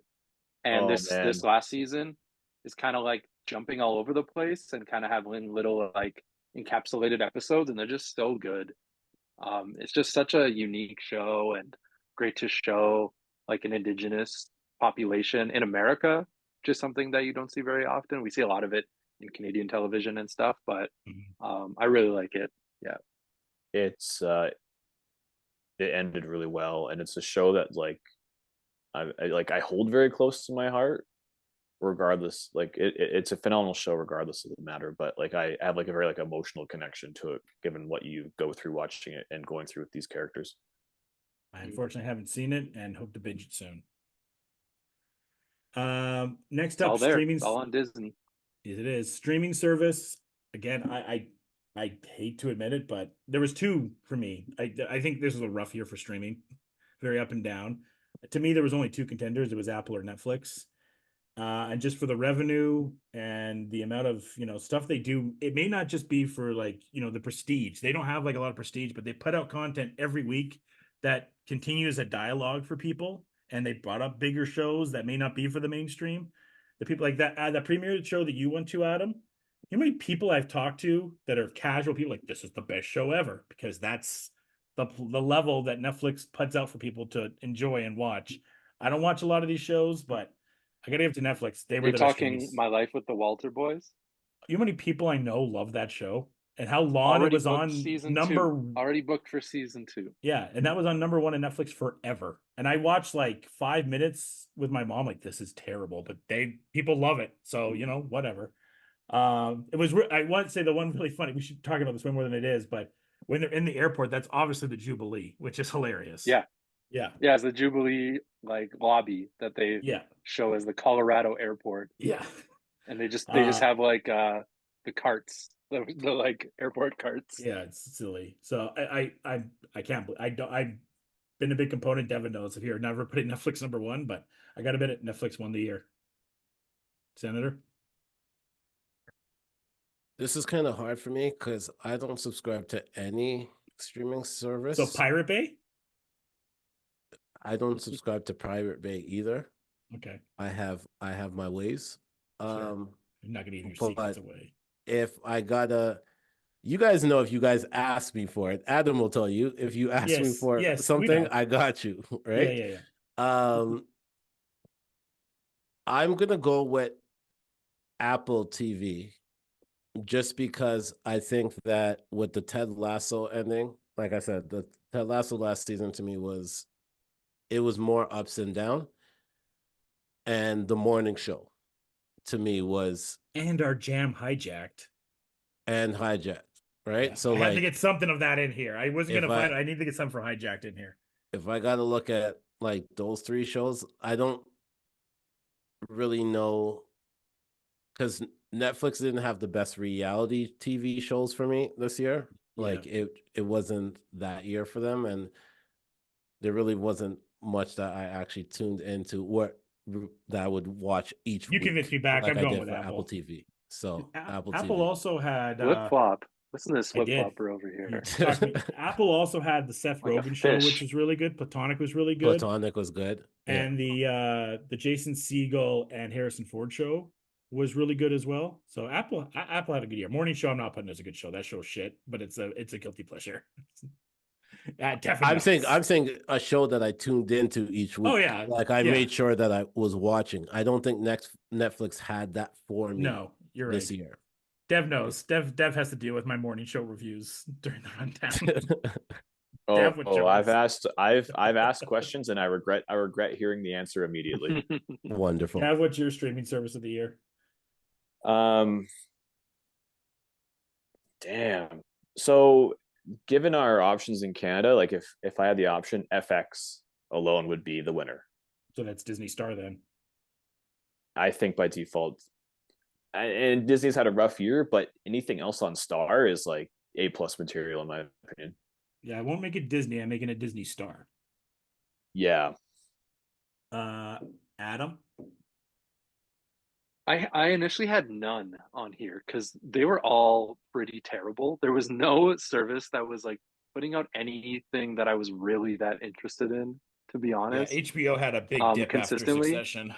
Idle. I know you talked about Apple being so good. I got Apple for 30 days and I watched like one episode of Monarch and there was literally nothing else I wanted to see. Slow Horse is apparently on really Apple. good, by the way. No, I did too. watch a movie. I watched one movie. But it was Fingernails. It was great. Oh, not the Ana de Armas Chris Evans movie? No, I didn't watch that. But I'm going to go with one that I actually got this year is the Criterion Channel. That's I finally went for it and I got a year of the Criterion Channel. And not only that, it's they added some stuff to it where they're actually now releasing new movies like underrepresented or underrated like world cinema. that Yeah. they're going to be releasing directly on that, like every That's month. rad. So they had one called A Fire, they had one called Godland. So yeah, Criterion Channel is pretty cool. That is I've the been most happy Adam with it. answer ever. I love it. Best Is it? documentary, Adam. I watched this documentary at the Underground Film Festival called Chasing Amy, and it's about this young lesbian person who um, found out that they were a lesbian because they watched Chasing Amy as a child. And they only watched Chasing Amy because they were huge fans of Ben Affleck. They would only watch Ben Affleck movies when they were little. And they go to the video store and there's like this weird movie with like Ben Affleck on the cover and they rent it. And they said they watched it. And that was the first time they ever watched something that they saw a lesbian character. They didn't know like that existed in the world. And so they went on to do a TED Talk about how Chasing Amy saved their life. And then they did a documentary, this movie, where they try to track down Kevin Smith and they track down all the people from Chasing Amy and talk about the legacy and the issues with like how it represents queer people and how it does them well and how it doesn't do them well. And then goes through this and it becomes this really like revelatory documentary. It's really cool. Yeah. Damn. And Kevin Smith is in it and he's like on board with it. It's great. Sweet. You have to watch that. Senator. Man, I feel like you're setting me up to try following up Adam's answer right there. But I am gonna go. This is not, to me, this is not the best documentary, but it is the one to me that was probably the most wildest documentary to me. And that is Anatomy of a Hoax. And if you don't know which one that is the Fox News documentary on the Jussie Smollett situation where he faked a racial situation. Yeah. And they ended up getting the Nigerian twins in there that was supposedly supposed to be the white people that called him the N-word and put a noose around his neck. And they had them reenact the whole situation. And then they had lawyers and everything in there to talk about the court situation and just how horrible of a situation that whole Jussie Smollett situation was and how much Chicago actually paid just to prove that he was an idiot. Yeah. So that's the one that I'm going to go for. Back-to-back gems, Dev. I respectfully pass because I don't think I watched a documentary this year. Okay, fair enough. Not even the Mr. Dress-Up one? No, he never watched it. I gave him the code. Need to watch it. It's on Amazon. It's on Amazon now. Mine is Muscles and Mayhem. It's the American Gladiator documentary. There was two of them, but the 30 for 30 one, no, the Netflix one was the better one, because it really dug into like their touring and the heights of it and the low of it. It was really, really, there was two, right? There was the Netflix one and there was the 30 for 30. I watched both of them, but the Netflix one was a lot better and it was really well done. And it actually got me into like listening, like, where are these people and doing, and I think that's what a good documentary does as well, is if you're kind of getting nostalgia about stuff that you watched and you're kind of finding out more about it, of wondering where they were. And I found out there's podcasts and all this other stuff and a bunch of shady stuff behind the scenes that was going on, and people taking money and people abusing steroids, like you would imagine, and all this other stuff. So that was the documentary of the year for me. Senator, album of the year. Oh man, this was a tough one for me. There was a lot of good albums that came out this year. Originally, I was going to come on here and based off of recency bias, I was going to say Chris Brown's 11:11.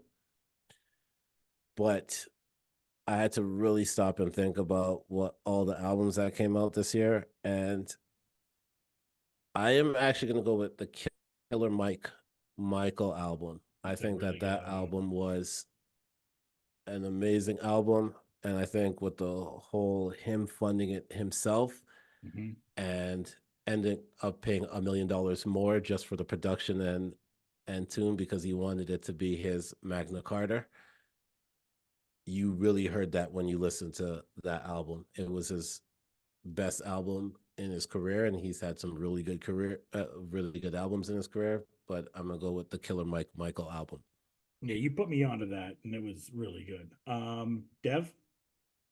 Another great Dave cameo, actually. I love how everyone's like, Yeah. dude, he's like hella smart. You can't go to Atlanta and not have Killer Mike and Usher. Yeah. And Rick Like, Ross. how did they do Atlanta for 3 seasons and not have either of them on it? I know, right? In that episode, I was really expecting Luda. I digress, though. Went to the My Falcons favorite, games instead.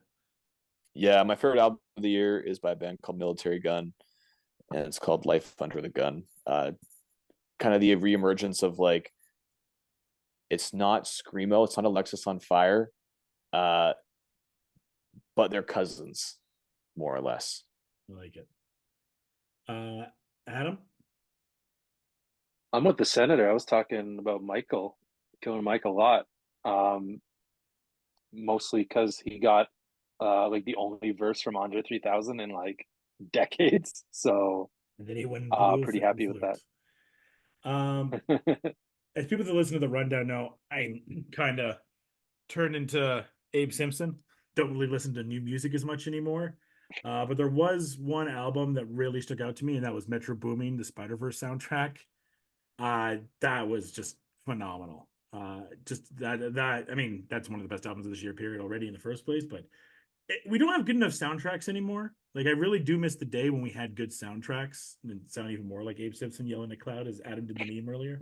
But I really don't think we have good I enough miss the soundtracks. days when And it's a real, and Devin and I had the debate of what Spider-Verse soundtrack was better. I think I talked to you about this too, Senator.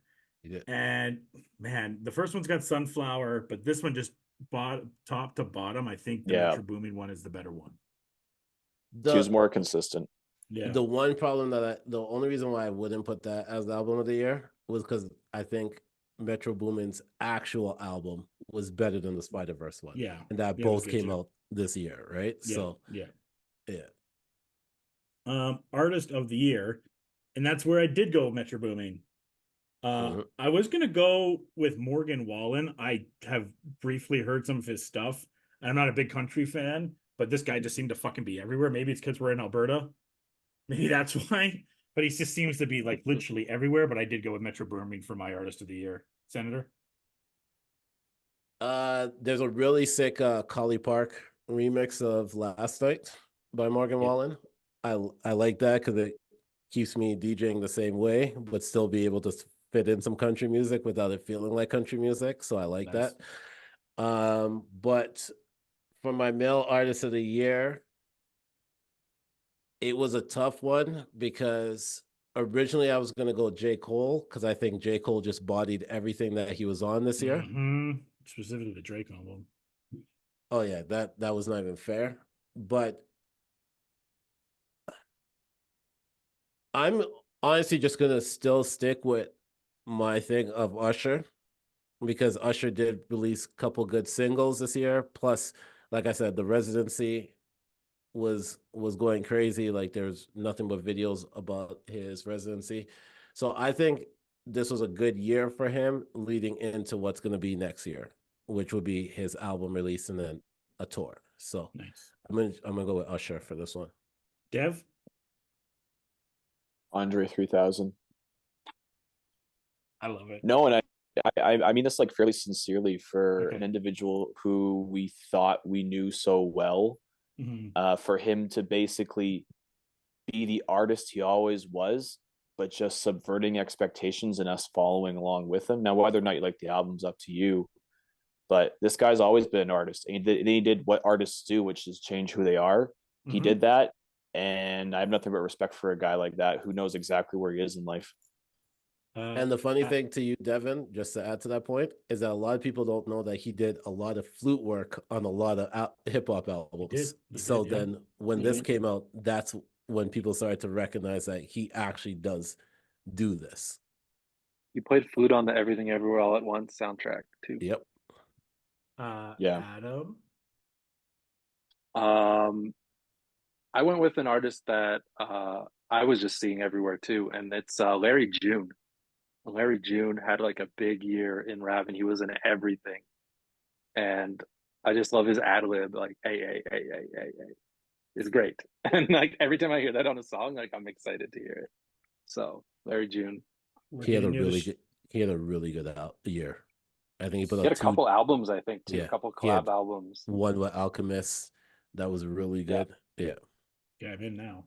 Again, don't listen to as much new music anymore. So these are all Check out good Larry June. suggestions to listen to. Bay Area. But Senator gave me the Killer Mike was my runner up.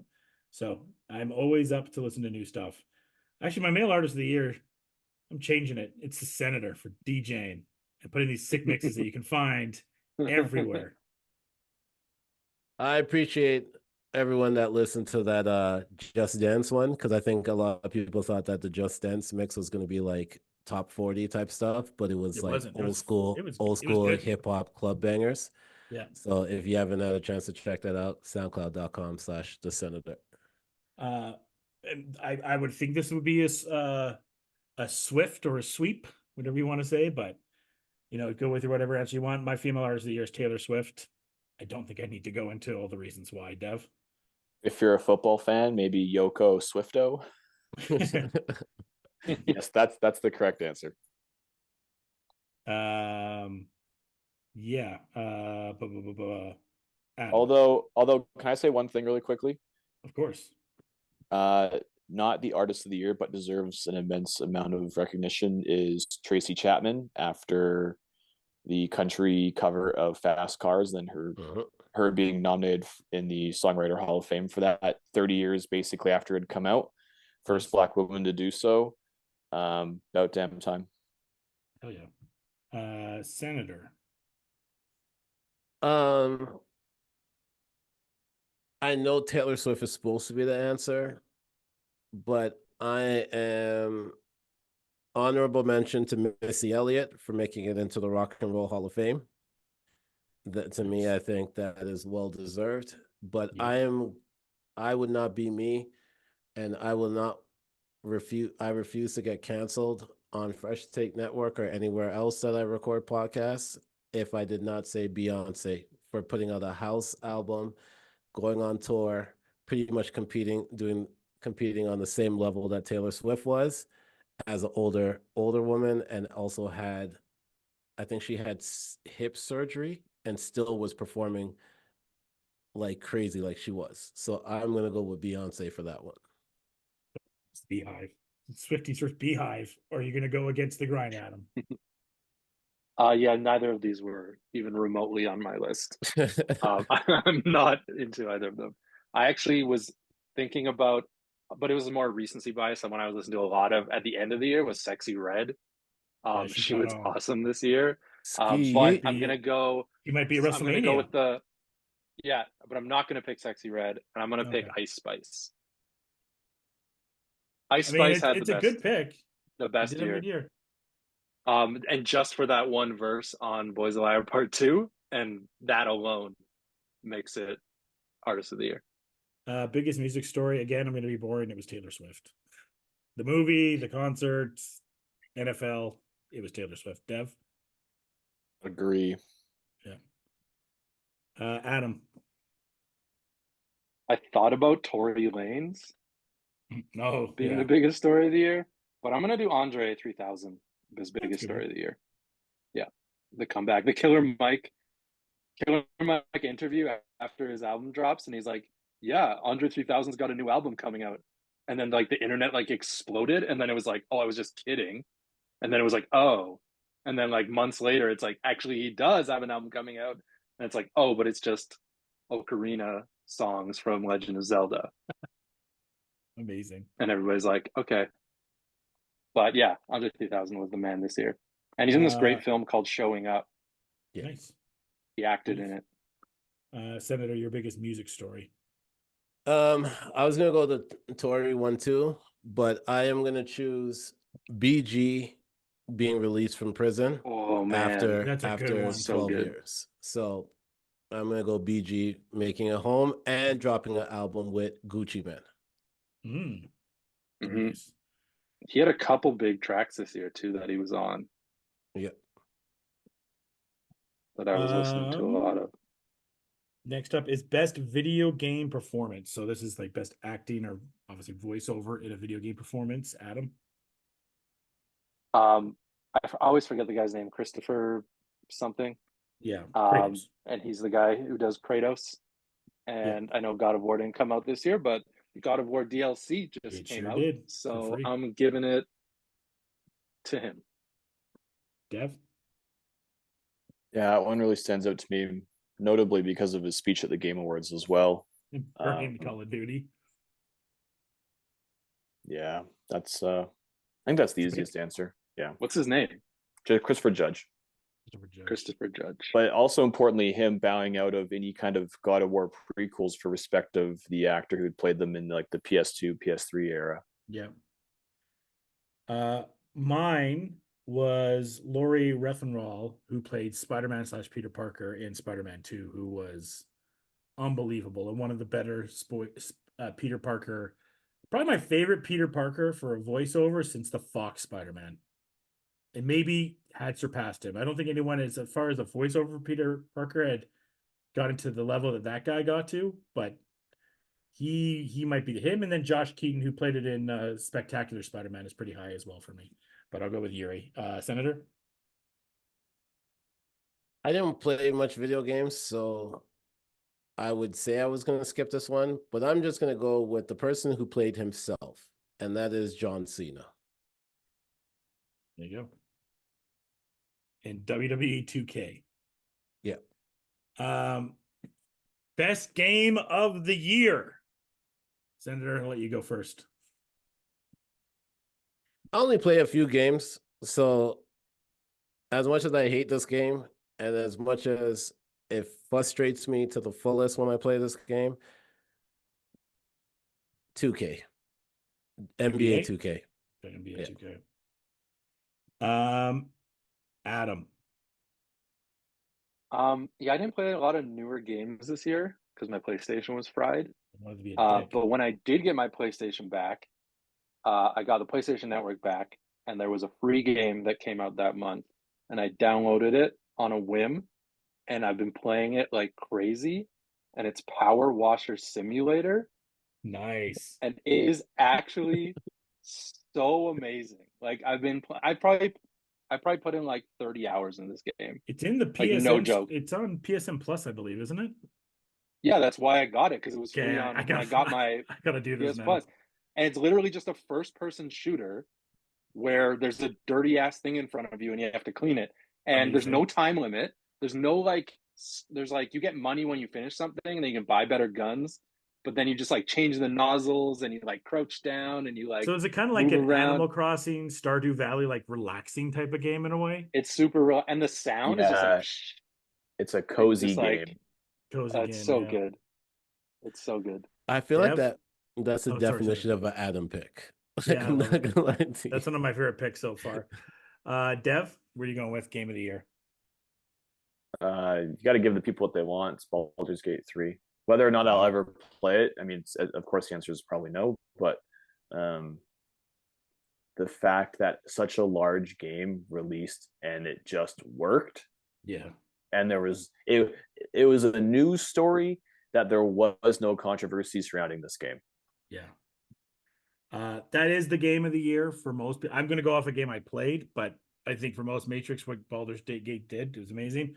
I played a lot of games. This is probably the most new games I've played in a year.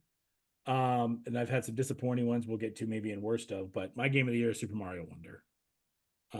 It's everything you want from a Mario game. And if it's the last, I mean, I guess the Donkey Kong Mario game is coming out in 2024, but if it's the last platformer that's on the Switch, and the Switch has had a run of tremendous games, it is the love sequel of Super Mario World that we never really got. We got Yoshi's Island, but this is the spiritual successor to Super Mario World that we never really got.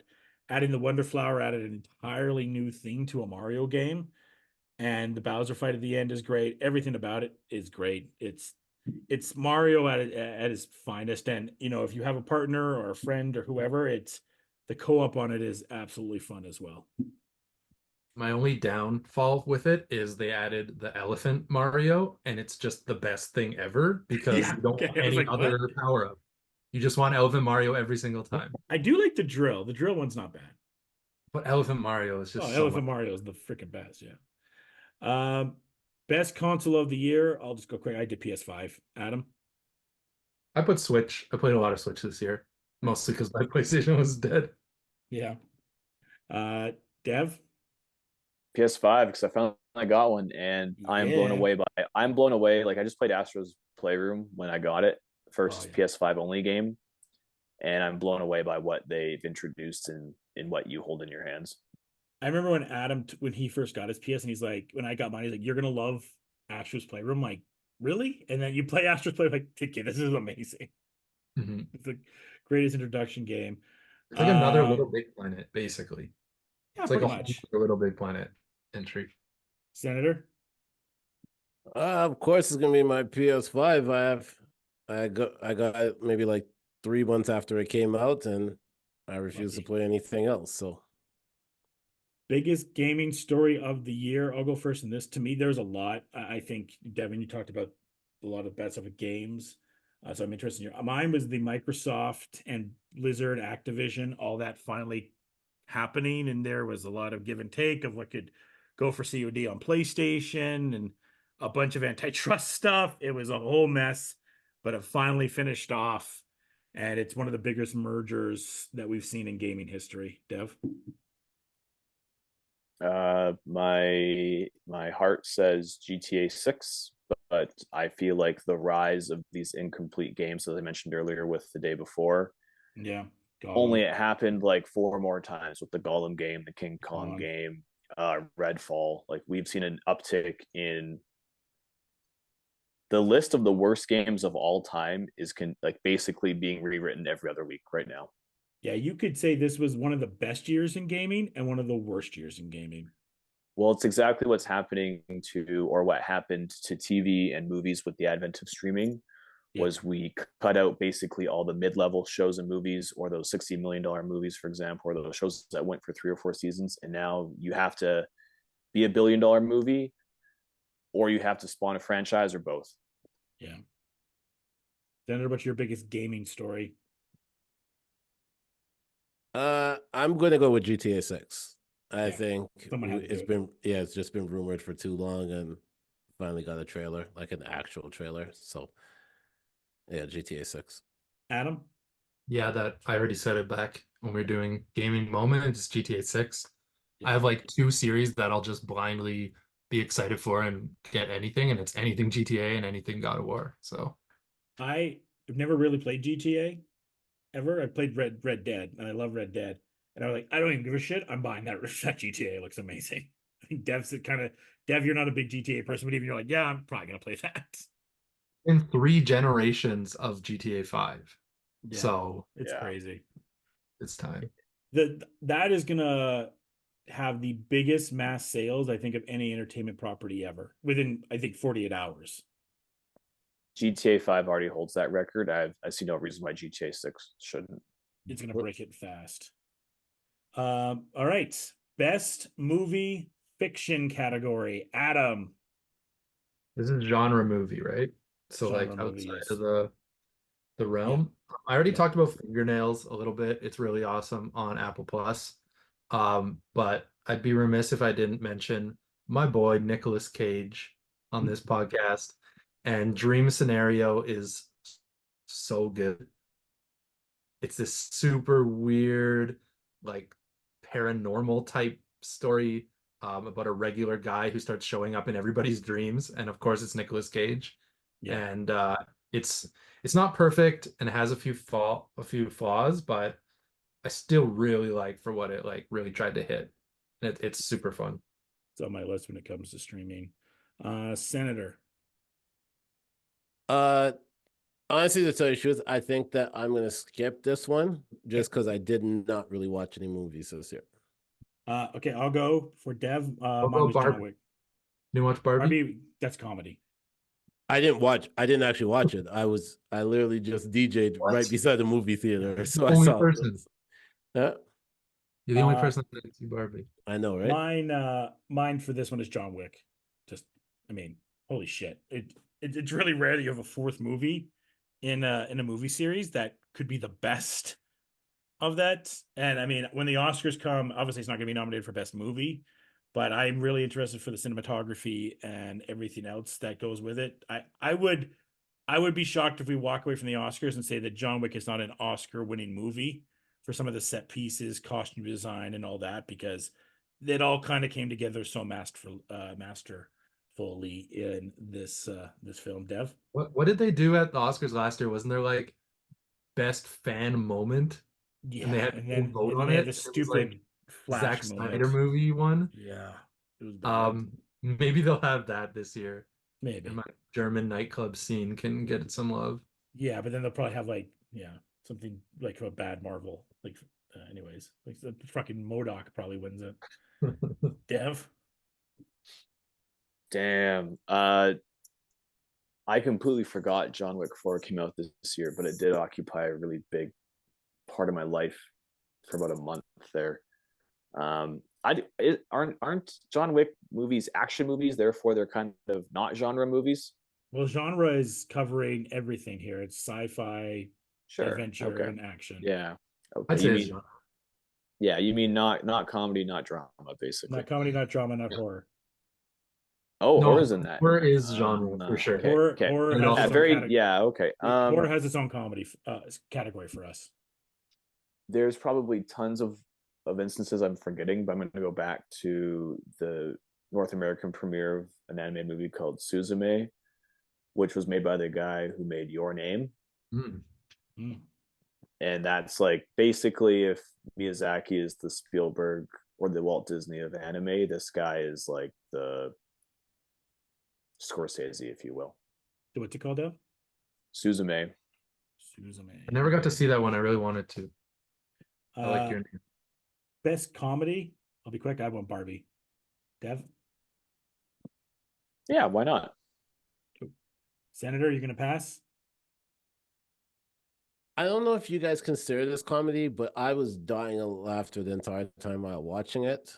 And so I'm choosing Cocaine Bear. Yep, that's comedy. That is comedy. 100% that's comedy. Adam? I'll save that for my worst of Yeah, the me year. too. Me too. Me But too.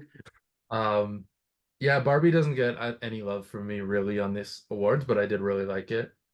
And I want to mention Blackberry. Comedy was bad this year. It was bad comedy. There were some good ones. I'm gonna say Blackberry, or I'm not gonna say, but I want to talk about Blackberry because it was way better than it had any right to be. Like a corporate Canadian like biopic. But it was so funny and so unique for like a biopic. But my favorite comedy of the year is Poor Things. And it's just I just saw it like last week and it immediately made it as like top two movies of the year. And it's so funny, it's so dark, it's so deadpan. It's just like anything Yorgos Lanthimos does is just like perfection with me. Somebody's asking me like rank all the Yorgos movies, and it's like I can't. Like they're all top, they're all like equally, they're all different, but they're all so good in their own way. Does Emma Stone have the belt as the best actress alive right now? That's a tough call this year. We'll talk about that later. Yeah. When we get to Best horror movie, I picked Scream 6. I didn't see a lot of horror, unfortunately, this year, but Scream 6 was great. And who knows when we're going to get another Scream movie now after all the drama that happened in the Scream franchise this year. So I'll go with Scream 6, which I got. One of the lead producers dropped out too, right? Everybody dropped out. Everyone's gone. Yeah, it's an absolute mess. And for Scream 6 to be as good as it was and to continue to be as good as it was, has even with Saw too. Saw being as good as it was still too. Like these franchises that keep on chugging along. Wasn't the same with The Exorcist, which we'll get to in the horror. But some of these genres, these long time franchise and horror are chugging along and still putting out good films, and that's why I picked Scream. Adam? Scream is good. I had it on my list too. I need a ruling on this one, but is Godzilla minus one a horror? By definition on IMDb and Letterboxd, it's horror. So, yep.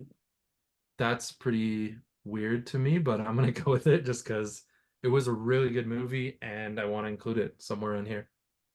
and it's way better than any of the American. And I don't hate the American ones that just came out, but like it's just so different and just like takes it more seriously. And the Godzilla stuff is so cool. Yeah. Senator? I don't watch horror, so you Yeah. can skip me on this one. Yeah. Dev, I think you're the same way. You don't really watch horror either, right? Well, insert random A24 movie that I saw trailers of, or actually, there's a few that I like. I do occasionally run into horror movies with a certain group of friends. To touch on Adam's point, Godzilla means something different across the pond than it does over here, and they treat it very differently. And they're trying to tell a very, very different story. So that would make a lot of sense why it would be a horror movie, because it's an analogy for the proliferation of nuclear power and things like that. But I don't think I've watched a single horror movie this year. I'm sure I would miss 5 or 10 that people would be like, how could you forget about It was not your blah, thing, blah, it's not your blah. thing. So no, it's not even best, not my thing. It's just like, I didn't get a chance to watch any in, September, October as I normally would. best drama, Dev. Succession. Movie.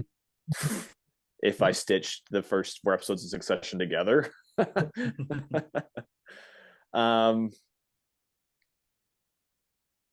Oppenheimer. I know that's flawed. I know that it's not perfect. But there's 3 or 4 performances in there that just carry the whole goddamn thing.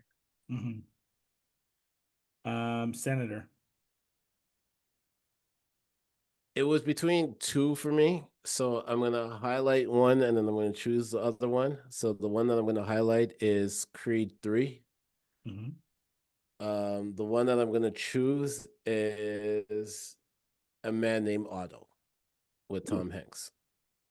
Okay, Hmm. nice. I heard that was good. There's a remake of the Swedish movie, right? Yeah. I really liked the movie. I think I watched it, and I don't really watch movies, but I watched it, I think, 3 times this year. So yeah. This one was a tough for me. I did like Air, but to not have Adam throw me out a window next time he sees me, I won't pick it. And there was something that defined under the drama category that I did like more, and that was Blackberry. That is defined as a drama, and it probably won't get as much love come Oscar season as it deserves. But I got a chance to see this on a plane on my flight home, and man, it's masterful. It's one of the best films I've seen this year, and one of the best performances that's not going to get talked about is Glenn Horton, who I've only really seen in Always Sunny, and I think he did one thing in Fargo the first season. So I've only seen him in comedic roles.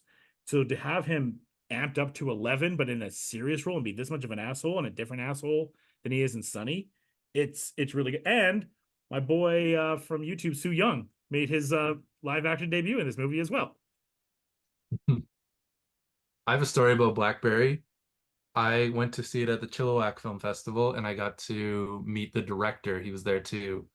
And so he told some pretty wild stories about Blackberry making it. But one in particular was that when they were making it, they needed to have shots of people like typing on the like texting on the BlackBerry. Yeah. And nobody on the set could like none of their fingers could work fast enough, like because nobody was used to BlackBerry. Yeah. And so they were struggling. But Jay Baruchel, like the lead guy in it, he has had a BlackBerry. He just replaced it like 2 years ago. And he's had a BlackBerry since the beginning. And so he was the only guy that knew how to do it. And so any scene where you see a close-up of someone texting, it's him. It's his hands That's texting. amazing.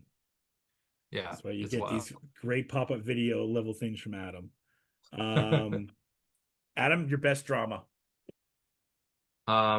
Best drama was a no-brainer for me this year, and it's Past Lives. Past Lives is just this subtle, sad, romantic movie that fits in the wheelhouse of like Before Sunrise, Before Sunset, Columbus, like those style movies of like 2 people just roaming and talking about life and love and loss and everything. And it's so good. It's crazy that it's like a first time feature film. It's so good. And the one actress in there, she's from The Morning Show, and she's really good in this. And she's okay in The Morning Show, but I've heard how good she is in Past Lives. Is that Greta Lee? I believe so, yeah. I don't know Morning Show, but No, you don't need to know Morning Show. Stay away. Best TV actor, Dev. Jeremy Strong. Jeremy Strong.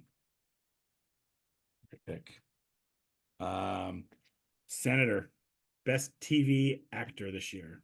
I was gonna go John Hamm because he was the best thing for Carried the the damn morning show, show. man. But I am not choosing that. I am choosing another John, and I'm going with John C. Riley for his portrayal of Dr. Buss in Winning Time. Yeah, there you go. Look, my jam getting a little bit of love.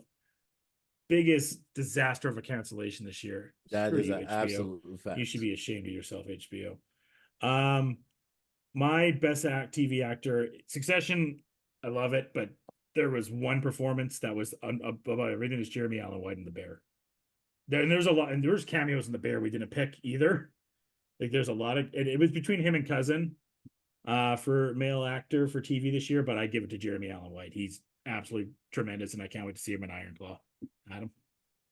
Yeah, I was gonna say the other Jeremy. It's Jeremy Allen White. He just like elevates the bear so much. I know I never really watched Shameless, but I know he was like He was apparently, yeah. pretty big actor in that and pretty good, but this really put him on that like next level. And and now he's in everything too. He was so good in The Bear this year. Movie actor, Devan. Not up and coming, but just This is the flat best out, performance, the best performance you saw this year. Might be RDJ and Oppenheimer. That's mine too. Yeah, I thought it was RDJ. Damn. And You're stealing all my overrated stuff from the next show.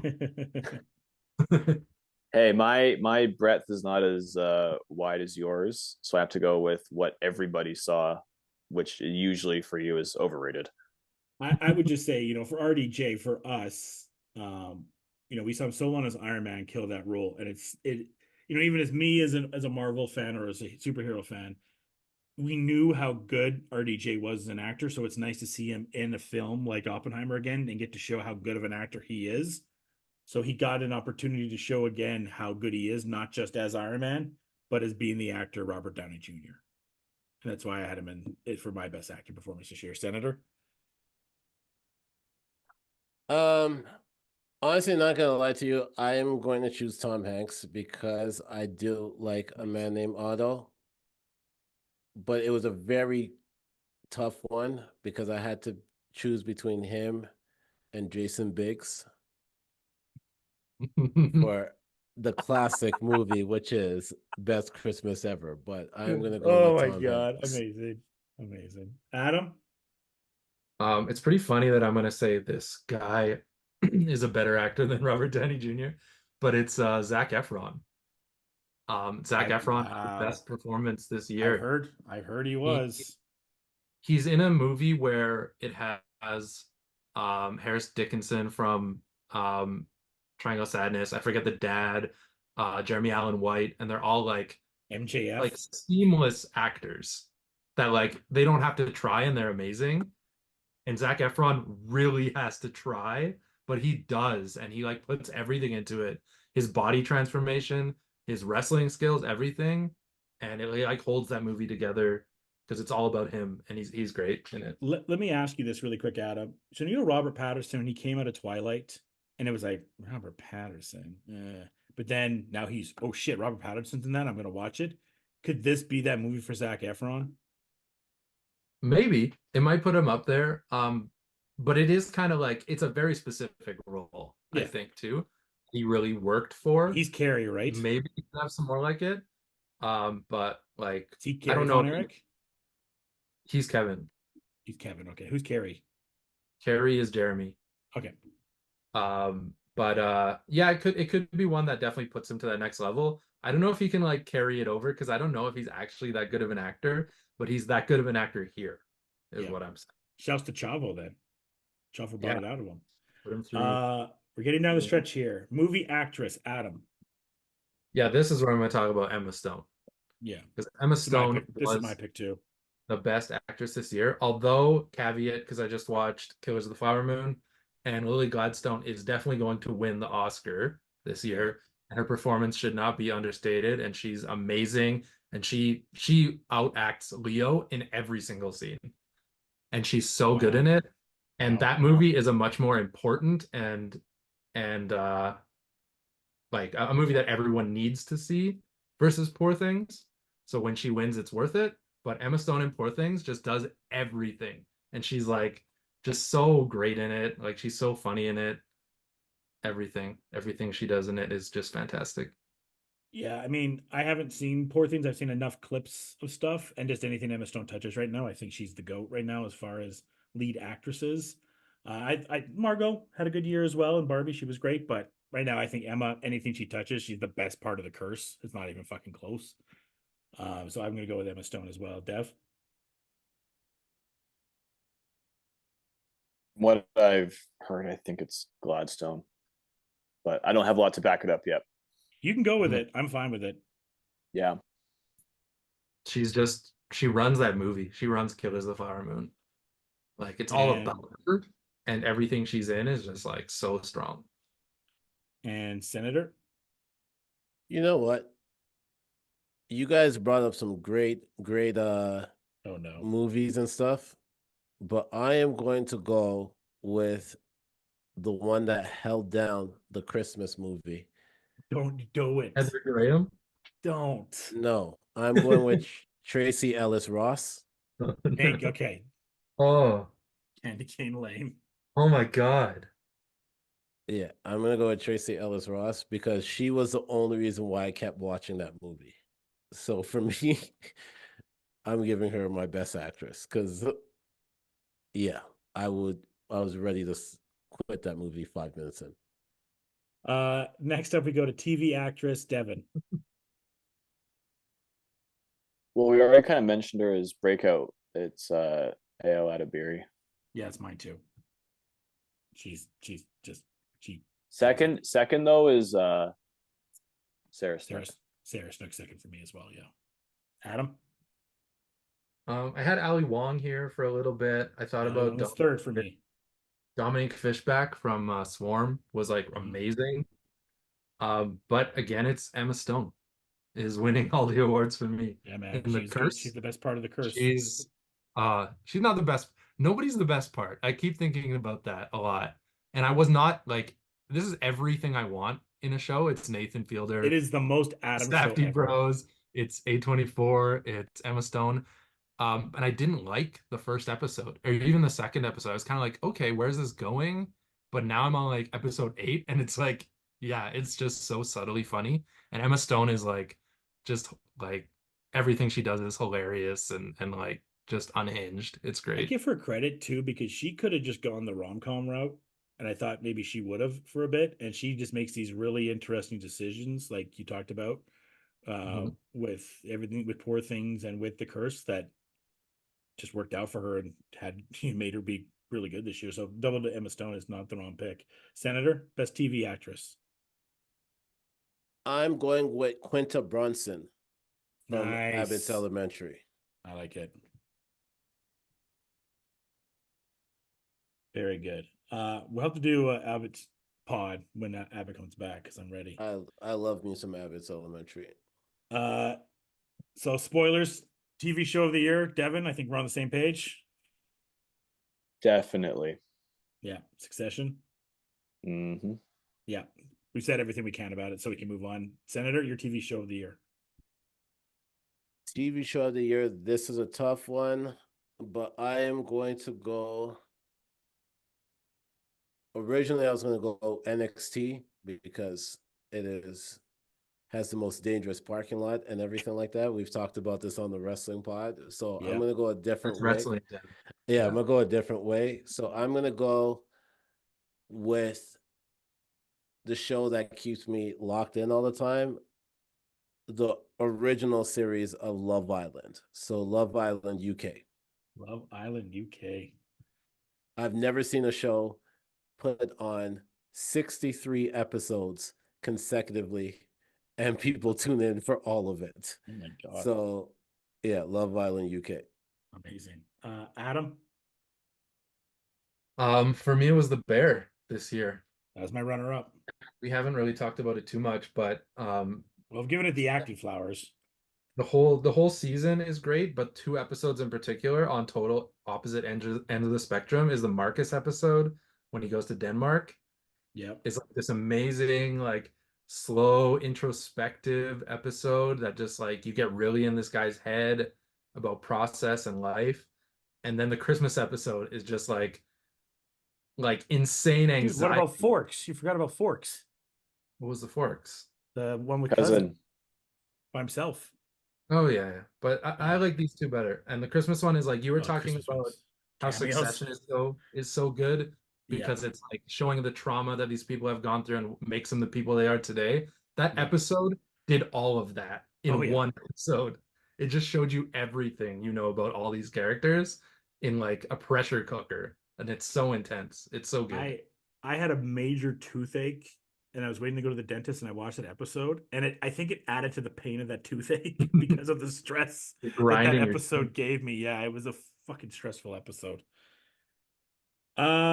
Movie of the year. We will do Adam last because Adam is the movie guru. Senator.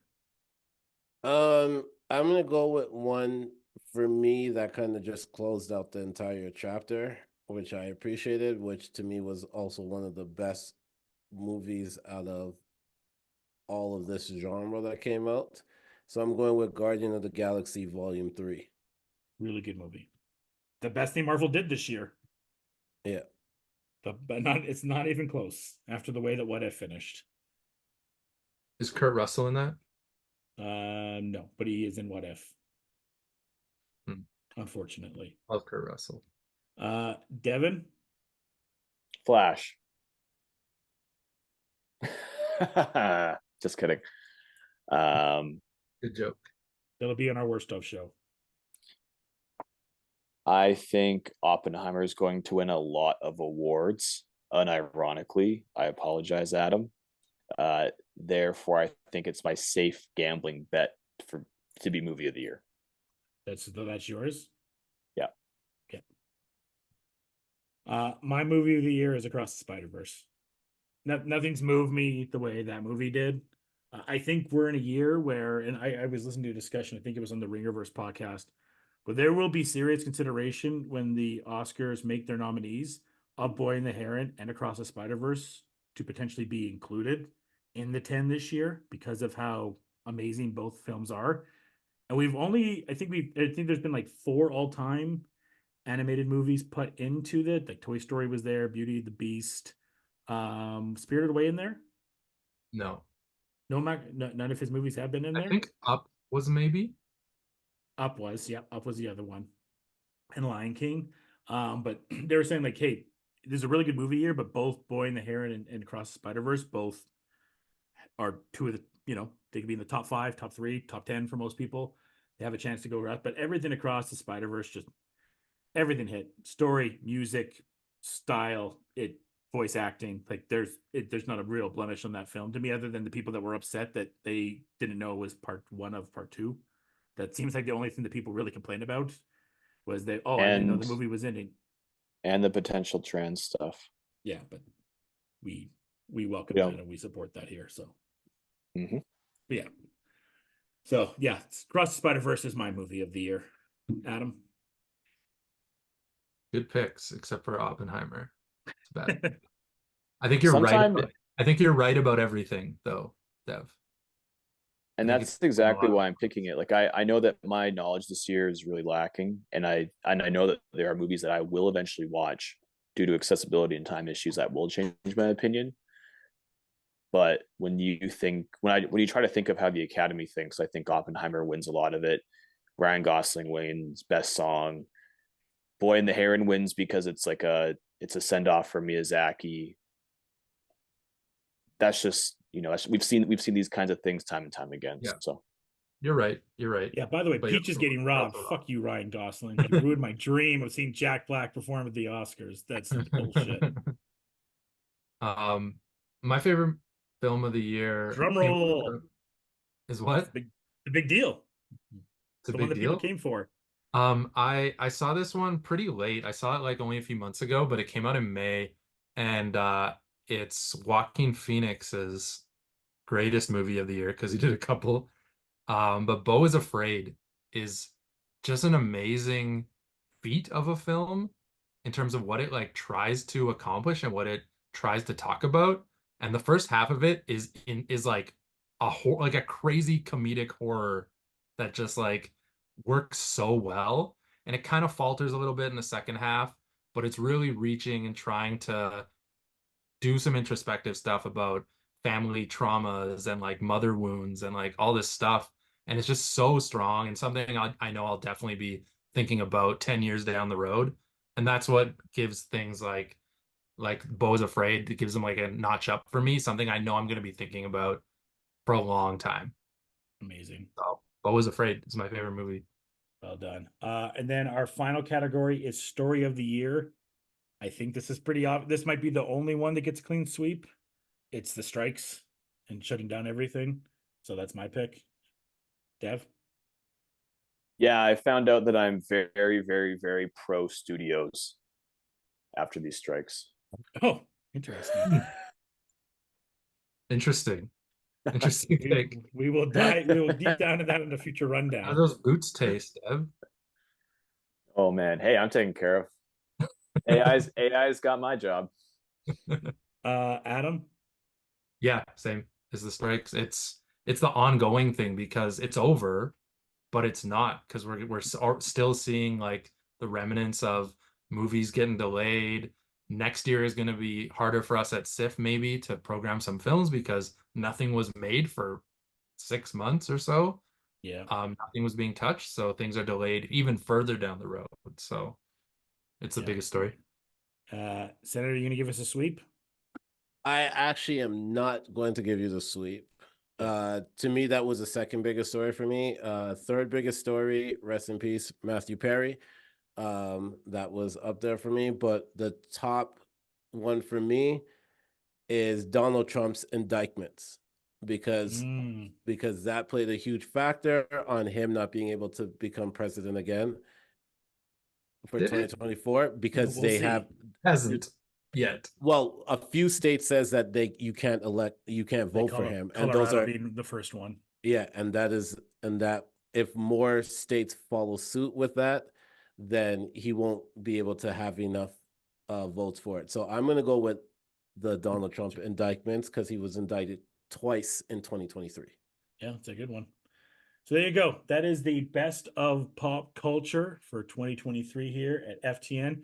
Next week, we will have the worst of and our most anticipated, although as Adam said about this is going to be one of the hardest. It is and it isn't. There is some good stuff coming out next year, but it is a little bit harder for most anticipated than it's been in the past. So look forward to that. Thank you to Senator, Dev, and Adam. I'm Joshua Arbuthnot. Until next time, folks, cheers and enjoy the shows, movies, games, and everything else. Thank you for listening to the Fresh Take Network. Follow us on social media platforms at Fresh Take 42.